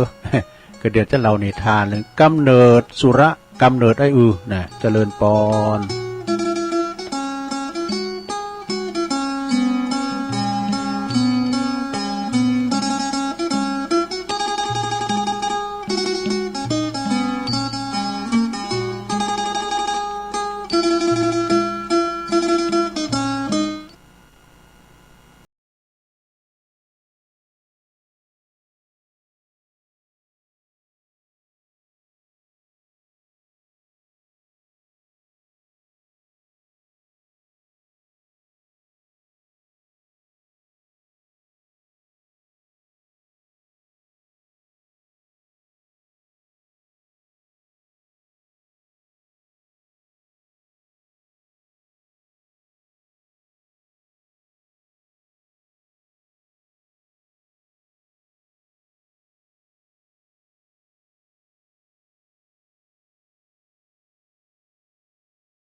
เอาแล้วศรัทธาเอาแล้วศรัทธาญาติโยมต่างหลายตุลุงก็พักจิบน้ำเตียวไปเตียวมาหยุดสินหยุดสายหน่อยก็มาเข้ารายการต่อช่วงที่สองสุดท้ายเนาะช่วงสุดท้ายขณะนี้ตันตั้งหลายกันล่างหับฟังรายการสาลธรรมยามบ่ายซึ่งดำเนินรายการโดยต้นโตแห่งอาตมาภาพตุลุงนันชัยวัฒนาคาเสโนนะวัดประทาดดอยน้อยดำเนินรายการอยู่เนาะจะมาอยู่2 วันวันจันทร์กับวันการนะก็มามาจ้านะมาพบปะกับศรัทธาญาติโยมทั้งหลายนะเมื่อค่ำยามคืนบื้อก็จะไปลืมฟังครูบาดอยแต่ปีนวันจันทร์นี่ก็ครูบาดอยเปิดจะออกรายการนะวันการนี่ก็ท่านสัมมาเนรเอาหลักปัญโยนันนะเมื่อค่ำยามคืนนะ2 ทุ่มถึง4 ทุ่มนะก็ฟังกันไปในรายการของเฮานี่ก็ออนไลน์ไปหลายตีลืมประกาศต้องลำปางเนาะลำปางก็มาสักสายเนี่ยเปิ้นจะออนไลน์จ้าน้องแอมจะเปิดอ่ะจ้า จะออนไลน์อ่ะจ้าทางสายลำปางนั่งมาสักไลน์เด้อลูกนะวัดบุญญาวาสวิหารซึ่งเปิ้นก็จำเตยเปิ้นก็รับสัญญานะวัดบุญญาวาสวิทยาลัยสงฆ์นครลำปางวัดบุญญาวาสวิหาร106.50ถ้าเปิ้นเปิดก็ต้องขอบคุณเจ้าหน้าที่ดีเจด้วยนะ ในวันที่4ก็ประกาศจำกัมเนาะวันที่4นี้มีนาก็ตั้งท่านพระครูปลัดบดินทร์ศีลสังวโรอาจารย์เบิ้มนะวัดเหล่าปาตานแม่แจ่มบุนะพร้อมกับคณะศรัทธาหลายบ้านหลายจ้องเนาะเปิ้นจะมีการตอดผ้าป่าสร้างเมนสร้างเมลุหรือว่าเมนได้ยินท่านมหาว่าบ้านแม่ป้านเนี่ย2 หมู่บ้านกันซึ่งก็เตาเผาเปิ้นยังมีเตอเมนเปิ้นนี่นะเปิ้นก็จะแปลงเมนฉะนั้นก็ วันที่4 มีนานี่เปิ้นก็ตั้งคณะสงฆ์เฮานี่โดยมีท่านพระครูอภิวัฒนวิกรมนะแล้วก็ครูบาอาจารย์หลายตุนพร้อมด้วยคณะศรัทธาเปิ้นก็จะไปตานเมนตานผ้าป่าก่อนเนาะก็ตั้งสร้างเมนกันนะที่เผาผีจีกระดูกที่คุณสุดท้ายเฮาต้องไปหันโมดเนาะศรัทธาเนาะนะตามสัจธรรมอันนั้นไปจะไปโลมก็เจิญเนาะท่านพระครูปลัดบดินทร์ศีลสังวโรนี่เปิ้นก็มีคุณูปการนะต่อสถานีเฮาโดยแล้วก็ต่อพระพุทธศาสนาต่อครูบาอาจารย์มีน้ำจิตน้ำใจกว้างแล้วก็ต่อตั้งโรงหามโรงเฮนตัวนะต่ออุทยานต่ออินทนนท์ด้วยนะเพิ่นมีบทบาทสำคัญกับแล้วท่านอาจารย์เบิ่มนะเพิ่นก็ยังหนุ่มยังแน่นอยู่นะได้เผยแผ่ธรรมไปตังบุญดอยอย่างด้วยกะนะก็วันที่4พุ่นศรัทธาเอาแล้วเนาะศรัทธาญาติโยมทั้งหลายความจริงงานบุญมีหลายแต่ตุลุงก็จะขอประกาศปุ้นตอนเจ้านะตอนหมดเจ้าเพราะว่าคุณเพิ่นฟังกันหลาย อันนี้ประกาศเล็กน้อยขอแก้ข่าวน้ำก้ามศรัทธาเนาะตีตุลุงประกาศไปว่าคุณแม่กันดาศรีเนตรเนี่ยเปิ้นได้รับปิ้นเจ้าภาพเก่าแปลงงานเต็นเกี่ยวบรรลังการที่ประดิษฐานพระพุทธรูปเจ้าในศาลามณฑาทิพย์วัดมณฑาทิพย์นะที่จริงเป็น70,000กันนะความจริงเนี่ยเจ้าเนี่ยเจ้าประกาศ50,000เนี่ยเขาแก้ข่าวว่าเป็น70,000กันนะ70,000 บาทเนาะเป็นเก้าเป็นกันสร้างเต็นเกี่ยวเต็นพระเจ้าข้างนี้ด้วยเนาะศรัทธาแล้วก็วันนั้นเพื่อจะต้านเต็นเกี่ยวต้านไม่ซักแปลงดาวนะประดับมุกนะประดับมุกด้านหน้าด้านข้างเปิ้นมีหน้ามุกแล้วก็ด้านข้างทั้ง2 ข้างเนาะจำนวน125ตัวยังขุ่มแล้วนะศรัทธาพระเจ้าหับก็ตัวละ500 บาทติดต่อที่ท่านพระครูอภิวัตท่านมหาสมชาตินะฉะนั้นก็ติดต่อที่ตุปีวันใหม่ก็ได้ตุปีวันใหม่ก็กายหน้าสลามได้ก็คุณคิงลูกว่ะย่านคุณคิงลูกก็คือว่าตุ่มหนาวปุเนาะกำยองว่าตุ่มหนาวปุ เพราะว่าเสาตั้งสองหน้านั่นนะเป็นไม่ซักเคียนไม่ตะเคียนวะนะมันจะคือมันเนาะกายเพื่อกับคุณลุกเลยก็คือว่าไม่ซักซิดนะญาติโยมอะไรเอาละตอนนี้ไปศรัทธาญาติโยมทั้งหลายตุลุงก็จะเอาอันนี้มาวามกั้มหนึ่งเกินเด้อศรัทธาเด้อเรื่องยังกามอุนะคำพูดคนที่ดูหมิ่นเฮาคือเสียงสวรรค์นี่ไปที่สินนินตาเปิดว่าเป็นเสียงสวรรค์ว่ะหลวงบางคนเนี่ยทำใจบ่ได้เนี่ยมันเล่าควันขี้นายนะปวดตีนแห้งตีนการไผว่ามันเลย จะเอาล่ะเนี่ยเปิดว่าคำพูดของคนที่มาดูหมิ่นเรานี่เป็นเสียงสวรรค์เนี่ยกรรมดูถูกดูหมิ่นเหยียดหยามเย้ยยันต่างๆของคนอื่นน่ะที่เกิดขึ้นจากความล้มเหลวหรือว่าสูญเสียโดยที่คุณรอบข้างยิบยืนหือกับเฮานั่นน่ะเป็นกรรมอวยปอนว่าคิดว่าเป็นกรรมอวยปอนอ่ะเป็นกรรมอวยปอนนะการเขาทำใจได้นะก็คือทำใจได้เป็นกรรมอวยปอนอย่างแม่ขี่สมขี่แซมแม่กับมันแซมถึงวันน่ะเป็นกรรมเป็นอันนั้นเป็นกรรมธรรมะหนุ่มเนาะเป็นกรรมดีนะเปิดว่าความจริงเนาะแล้วก็เป็นกรรมอวยปอนจากสวงสวรรค์ว่าดูที่ส่งผ่านจากบุคคลเหล่านั้นถึงแม้จะบัพเพาะพลิ้งแต่ว่าแฝงไว้โดยพลังแห่งการกระตุ้นในกระตุ้นยังเล่งเล้าปลุกให้เรามีกำลังใจลุกขึ้นสู้กับชีวิตนี่ได้กันเนาะโดยความอดทนอดกันเปิดลบคำซบประมาทได้กันนะเปิดความลบซบประมาทคำประมาทเหล่านั้นนะแม่หนตั้งต่อสู้จะเลิกจะเลือนลางเนี่ยหนตั้งต่อสู้เลือนลางต่อสู้นั่นนะมันเลือนลางห่างไกลจะเลิกจะเลือนลางหรือว่าสิ้นหวังเต็มที่ก็ตามเนอะแต่โหเป็นว่าตลาบได้นะเตเฮายังมีชีวิตอยู่เฮาก็ยังมีความหวังนี่ดังนั้นการดำเนินชีวิตบ่มีไผที่จะมีชีวิตอยู่โดยบ่มีไผที่มีชีวิตโดยเตียนโรยไปโดยดอกไม้ดอกกุหลาบเนี่ยยิ่งมีปัญหายิ่งมีอุปสรรคมาก็ทำให้เฮามีประสบการณ์เนี่ยสามารถยืนได้โดยคงมั่นคงเฮาจะต้องบ่ท้อถอยและหมดกำลังใจเปรียบเหมือนพายุห้ายนะพายุร้ายน่ะเข้ามาเดี๋ยวมันก็ผ่านไปเนี่ยในชีวิตก็จะสดใสขึ้นมาฟ้าหลังฝนย่อมสดใสกว่าเดิมเนี่ยเดี๋ยวมันก็ผ่านไปทุกอย่างก็ผ่านไปด้วยใจเนี่ยจบซะละแต่การนอกซะละญาติโยมเนาะคำซบประมาทต่างๆนี่เป็นคำที่ปลุกเล่าเฮาได้สู่กันต่อไปนะซะละเนาะต้องขอบคุณท่านพระครูอภิวัฒนวิกรมเด้อเป็นสูงมากนะกำลังใจนะเอาละซะละญาติโยมต่อไปจะเล่านิทานกันเด้อนิทานกำเนิดกำเนิดสุราวิจะได้ก็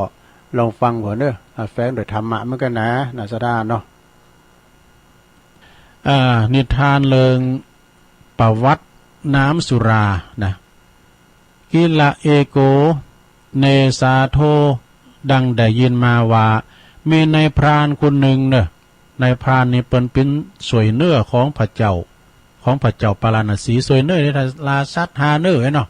ได้จิ้นกวางจิ้นฟานมาก็เอาไปถวายถึงกับพญาเจ้าเมืองนี่จ้ะ อันนี้นะในธรรมเป็นว่าจือวันนายในพรานคนนี้ก็ไปป่าไปแอวไปเสาะลาหาเนื้อในแพะในป่าไปปะเก้าไซหรือว่าเก้าไฮนะในธรรมเป็นว่าไม้นิโคตรวะไม้นิโคตรก็คือไม้ไซไม้ไฮเนี่ยในไม้ไฮนี่มันเป็นไม้ใหญ่ด้วยลุมไซใบนาเนี่ยแล้วก็ปลายมันนะตังเก้าปูนตังมอกลางเนี่ยนะมันไปหักเนาะหักแล้วมันก็เลยกูดมันหักปลายหักกลางมันเป็นขว้างว่ะซะนะมันเป็นโอ่งคาลงเรียกว่าโพรงมันเป็นโพรงนะแล้วก็ น้ำก็จะไปเต่าอยู่หันนี่เนาะแต่นะมันย่ำเต่าเตอแล้วก็นกหนูตั้งหลายเนาะมันกาบเอาหน่วยไม้หน่วยตอกมาพองเอาข้าวสาลีพองเอาพริกหน่อยบ่คือหยังเอามากินก็หันแล้วก็มักม้มอยู่หันมีนกแขกเต่าตั้งหลายกาบเอาข้าวสาลีมากินตีโพรงไม้นั้นแล้วก็ยังมีนกอื่นๆแถมนกแกวดนกปิดจะเลี้ยวนกแจกนกกาปูด ต่างโต๊ะต่างก็กาบกันมาว่ะมีแถวอันชะเอมปุ่นว่ะดูมีพริกน้อยเอามากินกันที่โพรงไม้นั้นบ่ขาดคือว่ามันเอามาสะสมกันไว้หันเนาะของเหล่านั้นก็ไปตกอยู่ในโพรงไม้หรือว่าในโคนไม้นั้นปิ้นจำนวนหนักหลายข้านว่าฝุ่นตกโหปีมาเนาะฝุ่นตกมาแล้วฝุ่นตกมานำก็ไปขังอยู่เตียนโพรงไม้โคนไม้ไซหั่นนะมันมีหลายยี่ห้อเนาะว่ามันเอามาสมกันนะน้ำก็กลายเป็นสีแดงว่ะโอ้เหมือนเลเจนซี่บาลันดีไทย สียังพูดเหมือนสีแดงปวดโทมีรถบังเกิดปรากฏขึ้นนี่มันไม่มักเป็นไปอันหันนะมีรถเมาบังเกิดขึ้นปรากฏขึ้นที่นั้นเนี่ยทีนี้นกตั้งหลายก็ปากันไปกินน้ำที่โพรงไม้นั้นบ่ว่าจะปิ้นนกก็ดีปิ้นหนูปิ้นวอกลางนางนีไปกินน้ำที่โคนไม้หันว่ะแล้วปากันพลัดตกจากต้นไม้นั้นมาว่ะ มันเมาเนาะนายพรานมาพกผอเล็งดูว่านกก็ขึ้นไปกินลิงก็ขึ้นไปกินก็ตกกันลงมาก็เมาบิดงดบิดงัด มากินแล้วก็นกก็บินไปมาว่ะบินมาแล้วก็ตกลงมาว่ะบินขึ้นมาฟ้าแล้วก็ตกมันเมาแล้วเนาะบัดเดียวนั้นนกก็ตกลงมาปินลำดับนายพรานหันดังนั้นก็ปินอัศจรรย์ใจจริงหนักนะน้ำพินอย่างได้นะนายพรานมันอัศจรรย์ใจมันแปลกสังการในใจมันพินจะได้ นายพรานนั่นก็ขึ้นปีนขึ้นไปที่ต้นไทรนั้นก็หันว่าเป็นน้ำสีแดงว่ะหู้แจ้งว่าเป็นน้ำสีแดงมันเป็นน้ำอย่างวะนายพรานก็หันนกหนูกินกันทำนายพรานก็เลยลองบริโภคเอามาให้3 ต้อง3 อึกว่ะจดเข้าไปให้3 อึกว่ะ ในหนังสือบอกว่านายพรานก็เลยกินเข้าไป3 อึกถ้าแต่3 กืนจ้ะหรือว่า3 ตองจ้ะ เนาะจิตใจกับปุตูพิลึกพิลานโหเลาะน่ะโหเลาะลาวอ่ะจิตใจแจ่มชื่นเบิกบานปุดต้มมันพัดมุ่นจนมา ปิ้นอย่างรู้ว่ะนายพรานนั่นก็มีความสำราญบานใจไข่โหอยู่คะแล้วก็ปีนลงจากต้นไม้ไทรนั้นทำทุกประการนะก็มีความสนุกสนานแล้วก็นอนรับไปหันมันยุบกะมันไข่เกิดมันอะไรแห้งพอนะไอ้เนี่ย ข้างนั้นตื่นขึ้นมานะตื่นขึ้นมาก็ดีอกดีใจว่ะน้ำอมฤตดูอันนี้นะเป็นน้ำทิพย์เลยเนี่ยจึงหันนั้นสัตว์สิ่งหิ่งหอยกินไปมันก็เมาเนาะตัวเก่ากินไปก็เลยว่ามีอารมณ์ดีขึ้นมาโหหล่อลาเนี่ยโหหล่อลาแล้วก็มีความคึกขนองขึ้นมาว่ะมันมีหลายอย่างมันมีความกล้าแล้วก็มีความอายมีความใจถึงนี่นะพอนกหมูนั้นบินขึ้นไปแล้วก็ตกลงมาแล้วก็สัตว์สิ่งหิ่งหอยไปกินกันแล้วก็มีลิงพญาลิงลิงตั้งหลายก็ไปกินลิงวอกลางนางนีนะไปกินเขาตกลงมาก็ปุดโตบิดงดบิดงาดกันมันเมาเนาะลิงตัวหนึ่งเนี่ยมันน่าคึกอย่างได้มู่กำไม้มาสักว่าปลายเนี่ยเอาขึ้นไปที่ตอไม้ มาห้องเพลงโฟดิมันแต่ฟินนั่นนักร้องเนาะโฟดิอีลิงตัวนี้ให้นะกำไม้ปิ้นเงินไมโครโฟน มันจะได้มนใจมาเนาะปลากันกินได้ดังอันแล้วก็ทีนี้นายพราน นายพรานนั้นมันก็เอาน้ำอมฤตนะหายใส่ก๊อกใส่กิลอนไปเอาไปถวายนะถวายให้พญาเจ้าเมืองพระเจ้าปาราณสีนะขึ้นไปตักเอาแล้วก็เอาไปถวายให้พระเจ้าเมืองปาราณสีพระองค์ใด ได้หันว่ามันเป็นน้ำอย่างนั้นน่ะโอ้ไวสาพ่อพญาบาดเจ้าน่ะว่าอย่าได้เสียนะอามาตย์ นายพรานก็เฮ้ยหน่อยดิไอ้สามท่านพญาเจ้าเมืองไงเนาะท่านพญาเจ้าพ่อพญาบาดเจ้านะเอาให้อึกไป อึกหนึ่งถ้าจะคืนเนาะยังพาน ไหนพานเอาหยังมาน่ะน้ำหยังไหนแดงปุลึงเอาน้ำในไปหือพญาเจ้าเมืองก็ย้อมฉันย้อมกินเด้อนะฉันมาสุมาเนี่ยยังย้อมกินเด้อหือราชบุตรวะนะอันนี้ระดับเป็นเสนาเนาะเสนาผู้ไกลชิดจึงพระองค์ก็เลยให้พระราชบุตรลองดูก่อนนะเอาทหารรักษาพระองค์ลองพอเกินราชบุตรกินแล้วทดลองพอแล้วก็ลำพองแก้วกาวะลำพองเป็นคุณที่โมนคุณนั่นแหละนะเป็นคุณที่ว่ามีอารมณ์คึกคักขึ้นมาวะพระองค์ก็เรียกพระองค์พระเจ้าเมืองพญาเจ้าเมืองก็เรียกว่าน้ำสุรามาจนทุกวันนี้ว่ะพญาเจ้าเมืองปาราณสีก็เหือนในพรานนี่นะเอาโฮเจอร์มันมาบ่ะ แต่ตะเป่งเราเนาะเอาโฮเจอร์มาบ่ะเอามาผสมแล้วก็เอามาตุ่มกินแล้วก็พญาเจ้าเมืองก็เลยเอาน้ำสุรานั่นน่ะเอาไปเล่งทหารว่ะเล่งทหารในการที่ว่าจะออกรบศึกเมื่อว่าจะออกรบศึกนั่นได้หายหน่อยมันมีใจฮึกเหิมว่ะมีใจฮึกเหิมมีความเกี่ยวก่าแล้วก็มีความฮึกแล้วก็ลบปัจจามิตรที่มีไข่ลบปัจจามิตรสำเร็จนะขอไป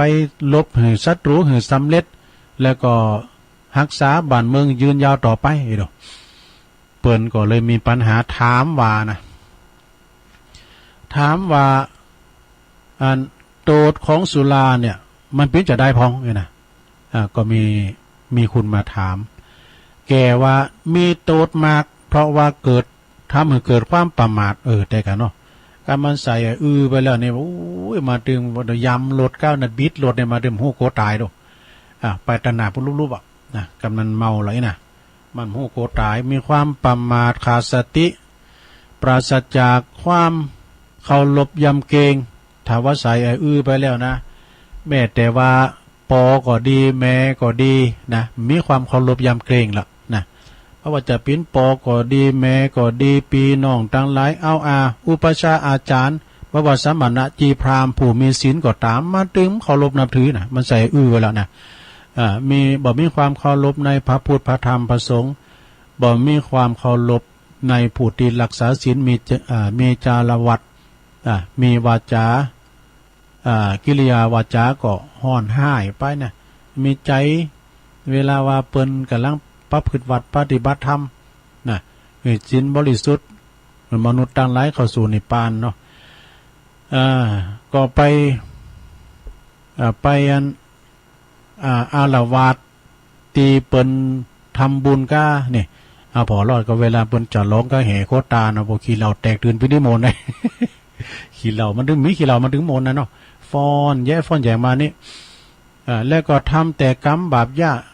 กรรมหยาบจ้ากาหาร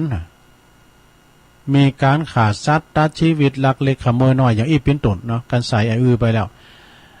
วก็แต่ว่าทำแต่กรรมอกุศลอยู่เป็นนิดบักกึดกรุณามีเมตตากรุณายังมีแต่โตติกินสุราเมลัยไปแล้วก็ปาไปตกอบายตกของอบายนาย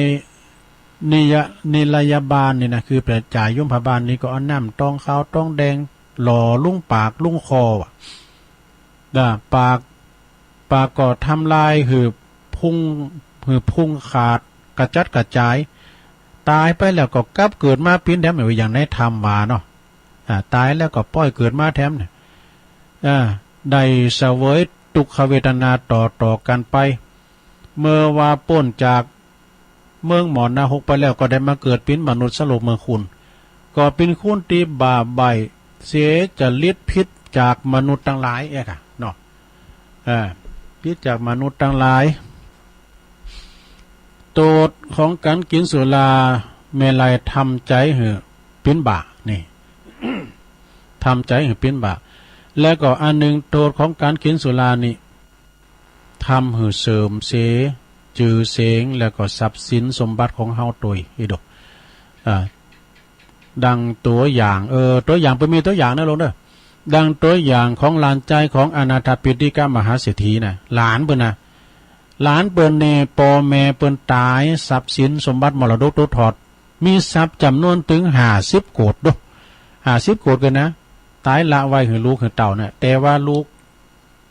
หรือว่าหลานของอนาถปิณฑิกะเนี่ยไปคบคูณที่บดีไปคบคนที่ปอกหลอกไอ้กันเนาะมิดจะมิดแต่มิดปอกหลอกปากันไปกินเอาวันลูกของทานเศรษฐีนี่นะเอาไปจิ้มเหล้ากินเหล้าก็ติดอกติดใจลูกเศรษฐีติดเหล้าแล้วบ่เนาะก็ปาหือเสทรัพย์นั้นเสทรัพย์เขาหรือคือว่าเปินปอกหลอกก็จุไปตังติมดีไปตีเตี้ยไปตีบ่อนก้าไปตีหยังก้าไอ้น่ะจนว่าลูกเศรษฐีเนี่ยนะมดสินมดโตนมดเนื้อปดาโตเวลาว่ามดโตไปแล้วเปินเทียมต่างหลายกว่านี้หายหนาไปหมดว่ะนะมิติปฏิปึงแล้วหลานของอนาถปิณฑิกษัตริย์ก็มาวิงวอนทำแล้วมาวิงวอนขอทรัพย์เถอะนะขอทรัพย์จากนายอนาถปิณฑิกษัตริย์ซึ่งก็มีศักดิ์เป็นลุงเป็นปู่เป็นลุงน่ะท่านเศรษฐีอนาถปิณฑิกะก็หือไปนะหือไปถึง3 ตัวว่ะการหือไปเตือนแล้วก็เจ้าหมูที่หายหนานั่นก็มาแท้หมอมันมีเงินแล้วเว้ยมากินกันมาปอกหลอกกันอีกถึง3 ครั้งนะก็ไปกินสุราจนหมดเสียงอนาถปิณฑิกะเศรษฐีผู้เป็นปู่เป็นลุงนี่ก็มันเสียงอกเสียงใจกับบาลานนี่แต่มันพิจารณาล้ำเลยนะก็เลยไปสำนักของพระพุทธเจ้าพระพุทธองค์ก็เลยทรงแสดงโตดแสดงธรรมโตดของสุราเมลัยเนี่ยนะมี6 อย่างด้วยกันว่ะนะลงมี6 อย่างด้วยกันนะโตดของสุราเมลัยเนี่ยมีอย่างพ้องนะโตดสุราเมลัยมี6 อย่าง1นะมันเป็นคำก่อนนะตุลุงก็ว่าไปพอเนาะอันสุราเมลัยภัยเสพติดพาชีวิตมืดมนจนฉิบหาย1สินทรัพย์ของตนนั้นพลันวอดวายเสียทรัพย์เนี่ย1ทรัพย์สินของตนนั้นพลันวอดวาย2อาจตายด้วยทะเลาะเพราะความเพราะความเมาเนี่ยเกิดการทะเลาะเบาะแว้งกันเนี่ยเราหาได้นี้หาเลขนี้แล้วกินแล้วยังมาตี5อยู่นี่ เนาะมันอู่พิษหูกันอ่ะแม่แต่ปอแต่แม่แต่ลูกก็ตามเลยการหายด้วยกันนะก็เดี๋ยวอู่กันเรื่องการเมืองกาอู่กันเรื่องอย่างกาโควิดกาน่ะก็เดี๋ยวพิษใจกันละตีกันก็มีนะ 1ทรัพย์สินของตนนั้นพลันวอดวาย2อาจตายด้วยทะเลาะเพราะความเมา3เจ็บป่วยด้วยโลคาพยาธิ4ถูกตำหนินินทาพาอับเฉาเนี่ย5หน้าด้านหนักหนาเวลาเมา6โง่เขลาปัญญาหดหมดสิ้นนี่มี6 อย่างด้วยกันนะใช่ไหมเนาะโทษของสุรานี่นะไฟหุ่มหันมันกานะโทษของมันหลังจากนั้นก็นิทานนี่ก็จบลง มันบางทีมันยาวไปมันอยู่แต่มันเข้าใจนะการเวลามันเข้าใจขนาดตุลุงยังเข้าใจไม่ลงถ้าเข้าใจเนาะจบลงไปเด้อศรัทธาญาติโยม โทษของสุรา6 อย่างเสียทรัพย์เสียศีลเกิดการทะเลาะวิวาทแล้วมีน้ำอย่างเหรอก่อนยังเหรออันสุราเมรัยใช่น้ำเปล่าอย่ามัวเมาดื่มเล่นเช่นน้ำฝน ไม่ว่าเหล้าหรือเบียร์พาเสียคนประสบผลกับความชั่วมัวหมองใจหมดค่าเหล้าเท่าไรไม่เคยหวั่นรอถึงวันชีพดับเพราะตับแข็งนี่หมดนะ หากวันไหนไม่ได้กินแทบสิ้นแรงคอทองแดงอย่างฉัน รอวันตาย โอ้ศรัทธาไอ้เนี่ยมันตายก็มันหลายแล้วเนาะศรัทธาเนาะเนี่ยขนาดสัตว์สิงหิงห้อยเนาะวอกกลางนางนี่กินแล้วยังบิดโงดบิดไง เปลวเพ่งหมดก็เป็นนิทานสอนใจนะลงเนกำเนิดสุราก่อนมาถึงวันเนี่ยเนาะเพิ่นก็ยังเปิดให้กินกันอยู่นะกินก็เอามอกพอให้พอดีขาแม่น้ำลายก็เอาแล้ว กินเป็นโอสถเนาะจบลงไปตอนนี้เอาอันนี้วามก้ามก่อนเนาะซะได้เนาะการตานการให้ของอาจารย์ววชิรเมธีการหือเนี่ยซะได้ญาติโยมนะเพราะว่าตานหรือว่าการให้มันเป็นอย่างใดเปิ้นว่าเมื่อเฮากล่าวถึงสาระสำคัญจะมีอยู่2ประเภทเนอะนะการทานหรือว่าการให้เนี่ยมี2ประเภท1อมิสทานก็คือทานเป็นวัตถุ คือจับต้องใดประเคนใดนะอันนี้เป็นอมิสทานเนาะแล้วก็2ธรรมทานก็คือการหือธรรมะปินต้านสถานะในการที่ว่าทั้ง2อย่างนี่นะหือทั้ง2อย่างนี้ก็คือว่าหือสิ่งที่ประเสริฐสุดเนอะสถาเนอะมีพระพุทธเจ้ามีพระพุทธพจน์เพิ่นบอกไว้ว่าสัพพทานังธรรมทานังจินาติการทำเป็นต้านชนาการต้านทั้งปวงนะชนาการทั้งปวงต้านในสาหลายอย่างเนาะซะได้เนาะต้านนามัยบุญสำเร็จโดยการบริจาคต้านเหมือนกับพระเวสสันดรเนี่ยเปิ้นต้านกูสิ่งกูอย่างต้านเข้าต้านของต้านเงินต้านทองต้านจ้างต้านมาต้านเพราะลูกต้านเพราะแม่บุญซะได้เนาะพระเวสสันดรต้านลูกต้านแม่จุนว่าไผมาขอดวงจิตดวงใจก็จะกวัดหือดงต้านนะปารามีและเพิ่นก็บอกว่าการต้านวัตถุสิ่งของเป็นอมิสทานเป็นการฝึกความเสสละนะลดความตนีทีเหนียวในดวงจิตดวงใจเป็นสายใยเสริมไมตรีจิตมิตรภาพเป็นกุศโลบายเนี่ยเป็นกุศโลบายสร้างความสามัคคีปิญญาเสน่ห์จันดีทำเหือนทำเหือปินติหักปิโยโหตินะแปลว่าทัตถมโนปิโยโหติปินติโหจักในวงสังคมเวลาว่าเข้าสังคมก็จะมีสง่าราศีเนี่ยมีสง่าราศีได้รับการแสดงความยินดีต่อคนทั้งปวงนะสถา พอแล้วพอเปิ้นที่เปิ้นเป็นประธานก็เนี่ยเปิ้นไปตานที่หันที่นี่ก็ให้นะเปิ้นมีสง่าราศีด้วยเนาะนะส่วนว่าการหือดวงตาหือหันธรรมคือแก่เปิ้นมนุษย์นี่นะแต่เปิ้นว่าเป็นการฉุดคนขี้ฉุดคนขึ้นมาจากหายนะภาพ นะเป็นการปราบกิเลสประดามีเนี่ยเป็นการสอนให้คนให้มีศีลมีธรรมมีศีลห้าให้มีประโยชน์ที่เป็นประโยชน์ล้ำเลิศเปิดน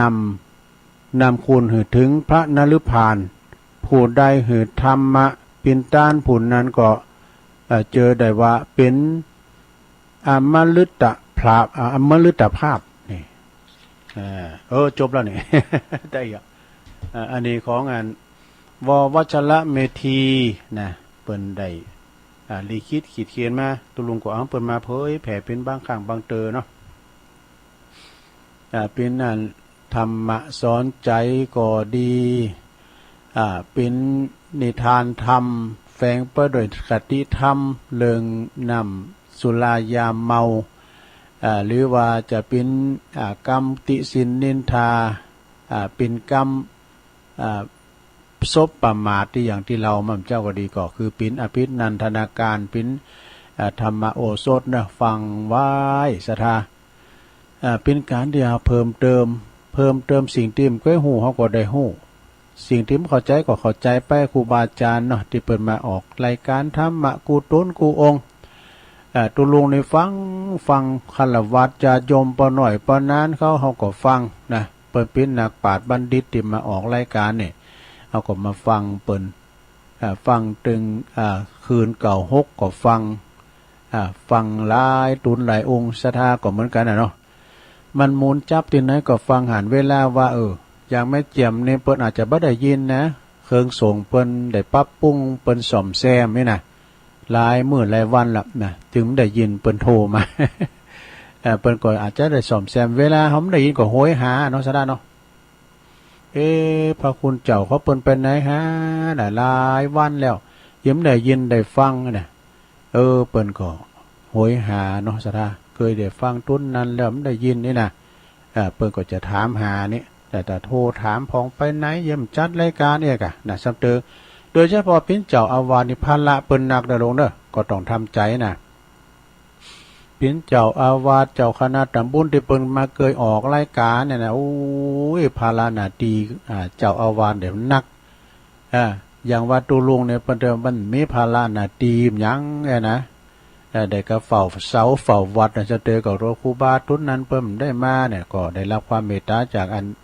อาจารย์พระครูอภิวัฒนวิกรมตุลุงแทนกำเนิดตุลุงก็ไม่ได้ไปไหนก็เนี่ยยิบเขาทำหันหน่อยนิดหน่อยก็มามาจ่ายเนาะสะดามาเล่าสู่จู้กันฟังแต่ไปเกิดว่าตุลุงมาสั่งมาสอนการเกิดว่าอันนี้มาจังโขดจังเกียดเห็นกันนะคือว่าเขาก็มามาจ่ากันเอิ้นบรรดาพี่น้องเมืองฟางวันที่23นะวัดม่อนปิ่นนี่เพิ่นจะมีงานมีงานประเพณีเบิ่งกันเนาะตุบีจำเริญโชติธรรมโมเปิ้นจำวาษาหลายตุนหลายก็อยู่นะในเมตตาบารมีธรรมพระเดชพระคุณหลวงพ่อท่านพระครูสุจิตานุรักษ์ด็อกเตอร์เจ้าคณะอำเภอฝางหลวงพ่อได้สร้างวัดม่อนปิ่นพระเจ้าโลงนะสะดาวันนั้นตุลุงเขาก็ไปอยู่ที่หันนะหันเมืองฝางถึงเมืองน่ะซะได้น่ะมันอยู่ดอยนะบุญน่ะอยู่ที่ไหนก็หันหมดแหละเดี๋ยวเฮาอยู่ตั้งลุงก็หันพระเจ้าโลงเด้อใหญ่แท้นะซะได้ตุลุงได้ไปก่อนนะกรรมกับไปกับหลวงพ่อท่านพระครูสาธุกิจจันนันท์ไปที่บุญดอยบุญน่ะที่แรกนี่หลวงพ่อเพิ่นจะแปลงชัดเนาะแปลงชัดหุ่มไว้น่ะแล้วหลวงพ่อมันได้หลวงพ่อมันคือว่ามันต้านลุ่มได้มันสูงลุ่มมันจะแห้งไงกะเปิ้นก็เลยแปลงไปอย่างนั้นนะจากนั้นก็วันที่23ธันวาคมพรุ่งมื้อเนี่ยกันเนาะวัดม่อนปิ่นนี่เปิ้นจะมีงานก่อปลากันไปจะไปเปิดโรงทานกาไปจะไปหับสั่งกาไปจะลมทำบุญกาก็เจิญปีไหนก็มีตัวเดียวปีนี้เปิ้นก็จัดกันนะฮะตั้งคืนสีขาวนี่ก็ได้ส่งท่านมหา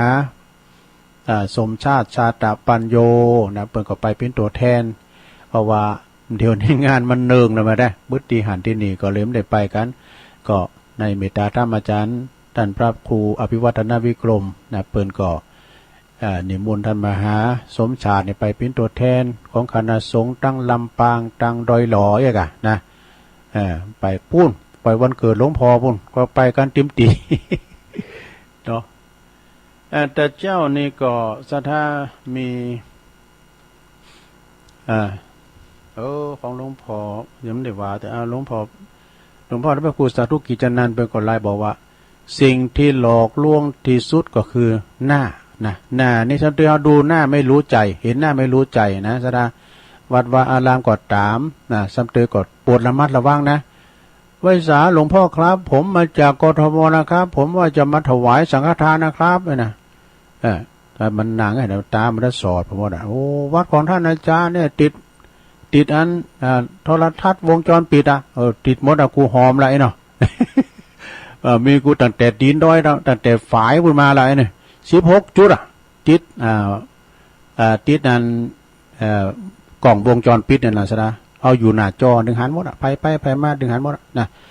เพราะตั้งแต่ปากตั้งบุญมาเนี่ยคือว่าสิ่งที่หลอกลวงที่สุดก็คือใบหน้าเตือนหน้าตาจะดีนะบทโทเป็นว่าจิตใจมันดีก็มีนะเตือนหน้าตาจะงั้นขี้ลือขี้เลจิตใจดีก็มีนะสิ่งที่มีค่าที่สุดก็คือใจนะใจของคุณเฮาในโลกเนอะสิ่งที่เชื่อไม่ได้ที่สุดคือปากเขาเดินก็เจอมันได้เหมือนกันนะสิ่งที่เข้าใจยากที่สุดก็คืออารมณ์ให้อารมณ์ดี สิ่งที่ไร้ค่าเหมือนลมคือคำพูดของคนที่ไม่จริงใจนี่อันนี้คำคมของหลวงพ่อพระครูสาธุกิจนันท์นะพระครูเก่าตุลุง เพิ่นสูงมากนะ เจ้าก็มีแม่ทิมป่าแดดเนอพี่น้องป่าแดดก็ฟังกันหลายแม่โนนเขาเนี่ยแม่ปลาเขาแม่สาแม่มีแม่คำเขา ว่าว่าจับสกุลอย่างกัน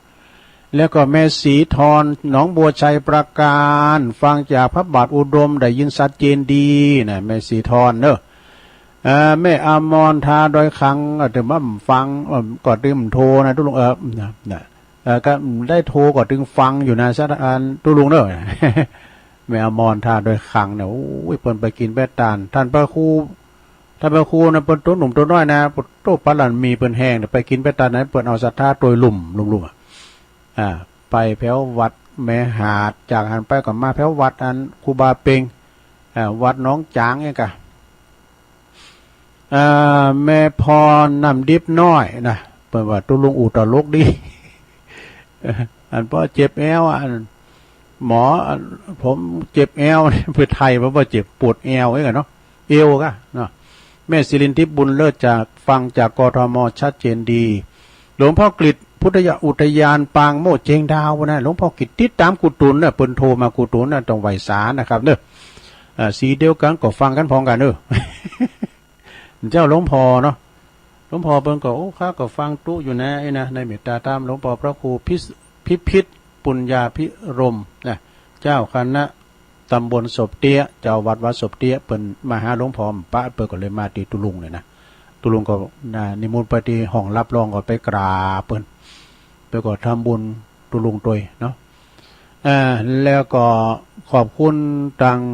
แม่บุญปันศพเตี้ยเนอแม่บุญปันไปเลื่อนวันที่เก่านะเมษานะมาเด้อสุมากาลาวะพี่นี่ไก่บ้านเฮาหน่อยปีแล้วไปดอยนางแก้ว พี่นี่มาบ้านเฮานี่หมดอ่ะนะดอยตีนมนทาทิพย์นะวันที่9สุมากาลาวะครูบาอาจารย์นักจัดรายการโม้แต่30ปลายกันเนี่ยเปิดมาหลวงพ่อใหญ่ก็จะมานะหลวงพ่อพระครูสุจิตานุรักษ์เมืองฝางนะแม่จงดีก็มาหมดอ่ะแม่หนอสุแก้วแม่หนอนี่คุณเนี่ยกะตินด้วยน้อยเนี่ยนะศรัทธาด้วยน้อยเปิ้นก็โทรมาให้กำลังใจปอมองเด้อปอมอ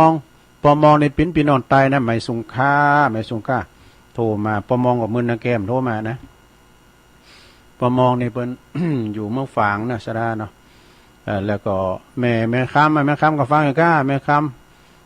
แม่จงดีนี่เปิ้นตักมาตั้งหลายถ้าทำพุ่มดอกไม้ให้เปิ้นแปลงทำพุ่มดอกไม้เด้อโยมเกษณีโดยแม่จงดีเชื้อกันทาจากเมืองฝางจงดีอันนี้มันมี2จงดีนะจงดีคนเดียวกันนะแต่ว่าอันนี้อยู่ในลายเนาะนวลนิชาวชาตินี่เปิ้นตังมาทั้ง2-3ท่านเอาแล้วเนาะตัวตอนนี้ตุลุงก็จะลองเปิดสายทำหลอบสุดท้ายก็เดี๋ยวจบตุลุงก็ฟังผู้หมวดชัยพรต่อนะโทรมาที่เบอร์0899556506พี่น้องลำปางอย่างดักแสบหามได้ยินก้าพี่น้องลำปาง หลายดอยขุนตาลหลายดอยนางแก้วด้วยนะปอลงวินเขาในสเตปก็ฟังอยู่นะพดทั้งโซนไต่ก็มีแม่บุญปันนะเปิ้นโทรมามาทำสายถึงเนาะเจริญปอนเจ้ากาวัศาสตร์เจ้าตุลุงฟังอยู่เด้ออยู่ตั้งใดแม่พระวงศ์เจ้าตุลุงแม่พันฟังมาแล้วป่าบุ้งฟังจะมาอยู่หน้าไปติแม่จงดีค่ะหน้าวันนั้นวันที่9นะเจ้าวันที่9เมษายนเจอเนอวันที่23เจ้าจะไปวัด23มันปินแม่น่ะเจ้ามอนปิน23ตุปิเลินเจ้าขอบคุณครับจ่ายเนอตุลุงเจ้าปอนอนุโมทนาเนอเจ้ามอนปินก็ตุปิจำเริญโชติธรรมโมเนอท่านมหาเพิ่นก็จะไปผูกละเจริญปอนเอาไว้สาวบารมีธรรมตุลุงนันชวัฒน์นะคะเสโนครับน้องเบี้ยวเนาะครับผมน้องเบี้ยวมาเนอวันที่9นะวันที่9ก็ได้ไปวันที่16ครับวันที่16จะไปงานทุกปีสมณเณรราชครับแต่ครับจะได้ก่อคือกำลังใจตุลุงมีสุขภาพแข็งแรงนะครับขอบคุณน้องเบลเนอร์สาธุนันชวัฒน์นะครับโจครับ 0899555650โอ้สามเณรรักนิมนต์เลยครับครับไหว้สาครับหลวงลุงครับไหว้สาครับก็ศรัทธาได้ฟังเป็นได้ความรู้ว่าการมาของสุรานั้นมีอย่างใด แต่ว่ามันมาจากแหนมอมฤตเอ็นบีอมฤตเอ็นบีที่เป็นแหนมมาจากผลไม้กลากไม้มาจากดั้งเดิมแล้วก็เลยมากลายเป็นณปัจจุบันนี้ ภาษาราชาศัพท์บอกว่าน้ำจันภาษาบ้านเราภาษาเอางามๆของสุราหรือว่าเหล้าเนี่ยก็สืบกันมาตั้งแต่นั้นครับผมโอ้มนทาทิพย์มันจะมีงานวันเนาะครับมากะมันถึงแน่นอนอยู่แล้วมนทาทิพย์มันถึงได้ไปอยู่แล้วครับผมกับใบสาลุงนะครับสามเณรเอาลักปัญโยนันครับผมตาเมืองฟางดังงานปอเล่งนะลุงเขาว่าไอ้เวิงไว้ ไอ้เวิงทางเขาไหวเจริญปอนกับใบสาเจ้าตุงรายงานตัวแม่เราแมว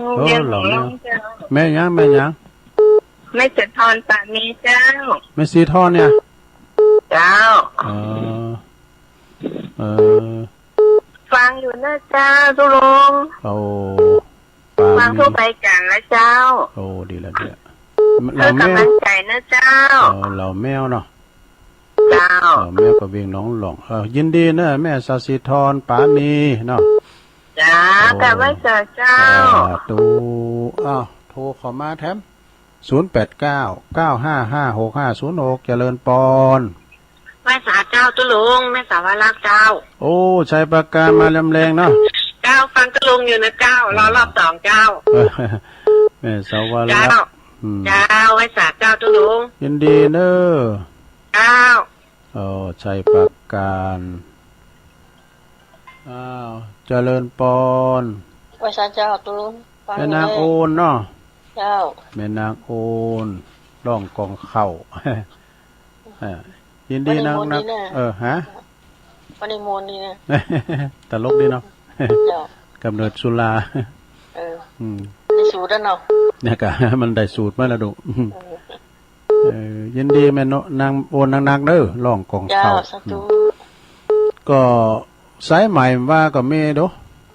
แม่ฟองคำแม่สวัยเนาะมนทาทิพย์แม่สวัยฟังอยู่แล้วก็ปนั้นปาเนาะบันทิดอยเวง อันนี้ก็เปิ้นฟังใหม่เนาะเจริญปอนไม่แต่เจ้าตุลุงรอบเดียวเกือบจะมาได้แล้วบ่ฟังตุลุงเล่าตัวใกล้หัวตัวไปดิ้มหวนอย่างงั้นอ่ะ เมื่อเจ้าก็ฟังเหมือนกันแต่มันฟังไปรับไปตุลุงมันเนี่ยตุลุงเนี่ยจะรับไปตุลุงอย่างว่าเก่งลูกเจ้าจ้ะโอ้อันลูกเนี่ยมันว่ามันเนาะมันรับเจ้าแล้วลูกเจ้านะรับวิทยุในกรรมก็นะโอ้ตุลุงมันเก่งลูกเจ้าเลยนะฟังไปรับไปตุลุงให้กำลังใจนะเจ้าปลาล่าที่ไหนเป็นปล่อยหลวงปลาเมิดกะอันนั้นหนองตัวคำอันนี้ปลานี่ไปจับส่งนะมันที่6จะมีปลาหลวงออดเนี่ยกะปล่อยหลวงมันจะมีได้วันนั้นมาค่ะเนี่ยกะมีปล่อยหลวงน้อยๆเนี่ยจะตามพระธาตุกะเจ้าขอบคุณเนอะแม่เนอะเจ้าแม่บัวบุญโทรมาแม่บุญด่วนฟ้อนดาบก็โทรมาบ้างดูเจริญปอนไปตรงพอแล้วพอมีเยอะแล้วหลวงพ่อกฤษเนาะรอบ2ไม่รอบ2แล้วแอดบุญนะเองหลวงพ่อกฤษรอบ2ชัดเจนดีนะพ่อเนาะชัดวันทุกคอนี่ชัดเจนดีแน่นอนเลยถูกบุกมีแต่ว่าไม่ค่อยแน่ใจแต่ปกติมันดีอะถูกบุกที่มันใกล้เต่าอะนั่นแหละออเลนก็ชัดเจนมากออเลนถูกบุกไอ้วันทุกคอ วันทูคอนเนาะครับราชการครั ครับ บผมไว้สาครับหลวงพ่อครับ อันนี้เปิ้นอยู่ปุ้นพุทธอุทยานปางโมกนะเจริญปอน รีบกบรีบโกยรีบถอรีบพายตลาดจะวายสายบัวตะนาว แม่จันโสมนมัสการเจ้า เจริญปอนวางอยู่เนื้อซึ่งว่าเจ้ามาแรงเมื่อคืนนะฟังอยู่แล้วก็เขาฟังเพื่อนม่วนดีมันจะไปว่ามาฟังนะฟังตลอดไปไหนมาว่าตอนนี้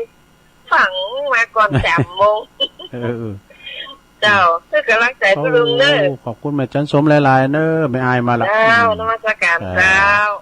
ไม่อายมาแล้วฝางก็มาแล้วใจปาการก็มาแล้วนะแต่แม่แจ่มมาเดลทอสอันวิทยุเปิ้นรู้อยู่เปิ้นสอมเครื่องส่งอยู่สายไต่โซนไต่ก็มาแล้วแม่โบแม่บุญปันเขาสายเวียงน้องหลองย่างมาเด้อแต่มาเด้อกันได้สายบันหุงแถมน่ะสายตั้งวันนี้ร้องคือกวาวเนอะมงคลวลารามเปิ้นเททองหล่อพระพุทธรูปเจ้าชินราชแต่เจ้านี่ก่อนใจน้อยเขากับครอบครัวเปิ้นไปเปิดห้องตาลพดขึ้นมาแอวหาตุลุงนี่ บดีก็ซุบจับกับในเมตตาบารมีธรรมนะหลวงพ่อพิพิธปุญญาภิรมหลวงพ่อเจ้าคณะตำบลศพเตี้ยวัดศพเตี้ยนะเปิ้นได้มาหาหลวงพ่อพระครูสาธุกิจนันท์เปิ้นไปงานเขาดำก็เลยซดมาที่ตุลุงเนี่ยก็ตุลุงก็นิมนต์ไปจุดที่ห้องรับรองนะห้องรับแขกก็เลยไปกราบไหว้พระกัน สมควรเวลาเนาะซะได้เนาะก็จะลืมสายทำกรรมแม่พันป่าบงเวงแน่วังเวงฝางน่ะน้องเบี้ยวน้องเบี้ยวเนี่ยก็16ปัจจมาเดียวเนี่ยนะที่วัดสันเมืองพระอาจารย์เน้นหลักปัญโยนัน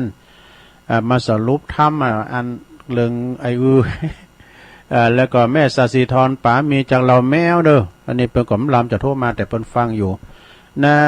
แม่สวรรลักษณ์จากแม่ทลบชัยปราการนะ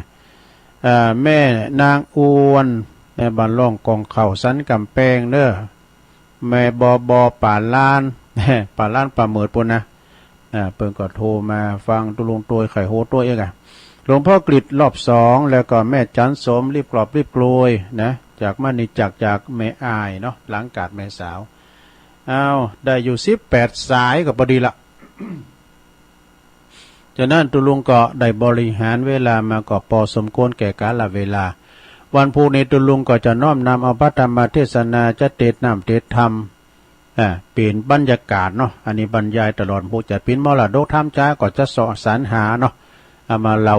สู่จู้กันฟังในโรงเนอะวันนี้ก็ขอบคุณทางสถานีทุกคลื่นโดยนะที่เปิ้นก็เกี่ยวสัญญาณไปขอสุมากับศรัทธาญาติโยมเวลาตุลุงอู่พิษอู่ถูกยังได้ไปคนดีกว่าสุมาด้วยอู่วยไปพองอู่จ้าพองไอ้นะขอบคุณกูเสียงกูสายถ้าว่าไพ่ที่สายมันพ้นปองของผูกโทษน้ำใหม่เนอะนะผูกโอกาสกรรมลาไปก่อนเนอะโจดีมีใจเหมือนกันจุควรจุดตันจัตตาโลธรรมาวัฏันติอายุวันโนสุขังปาลัง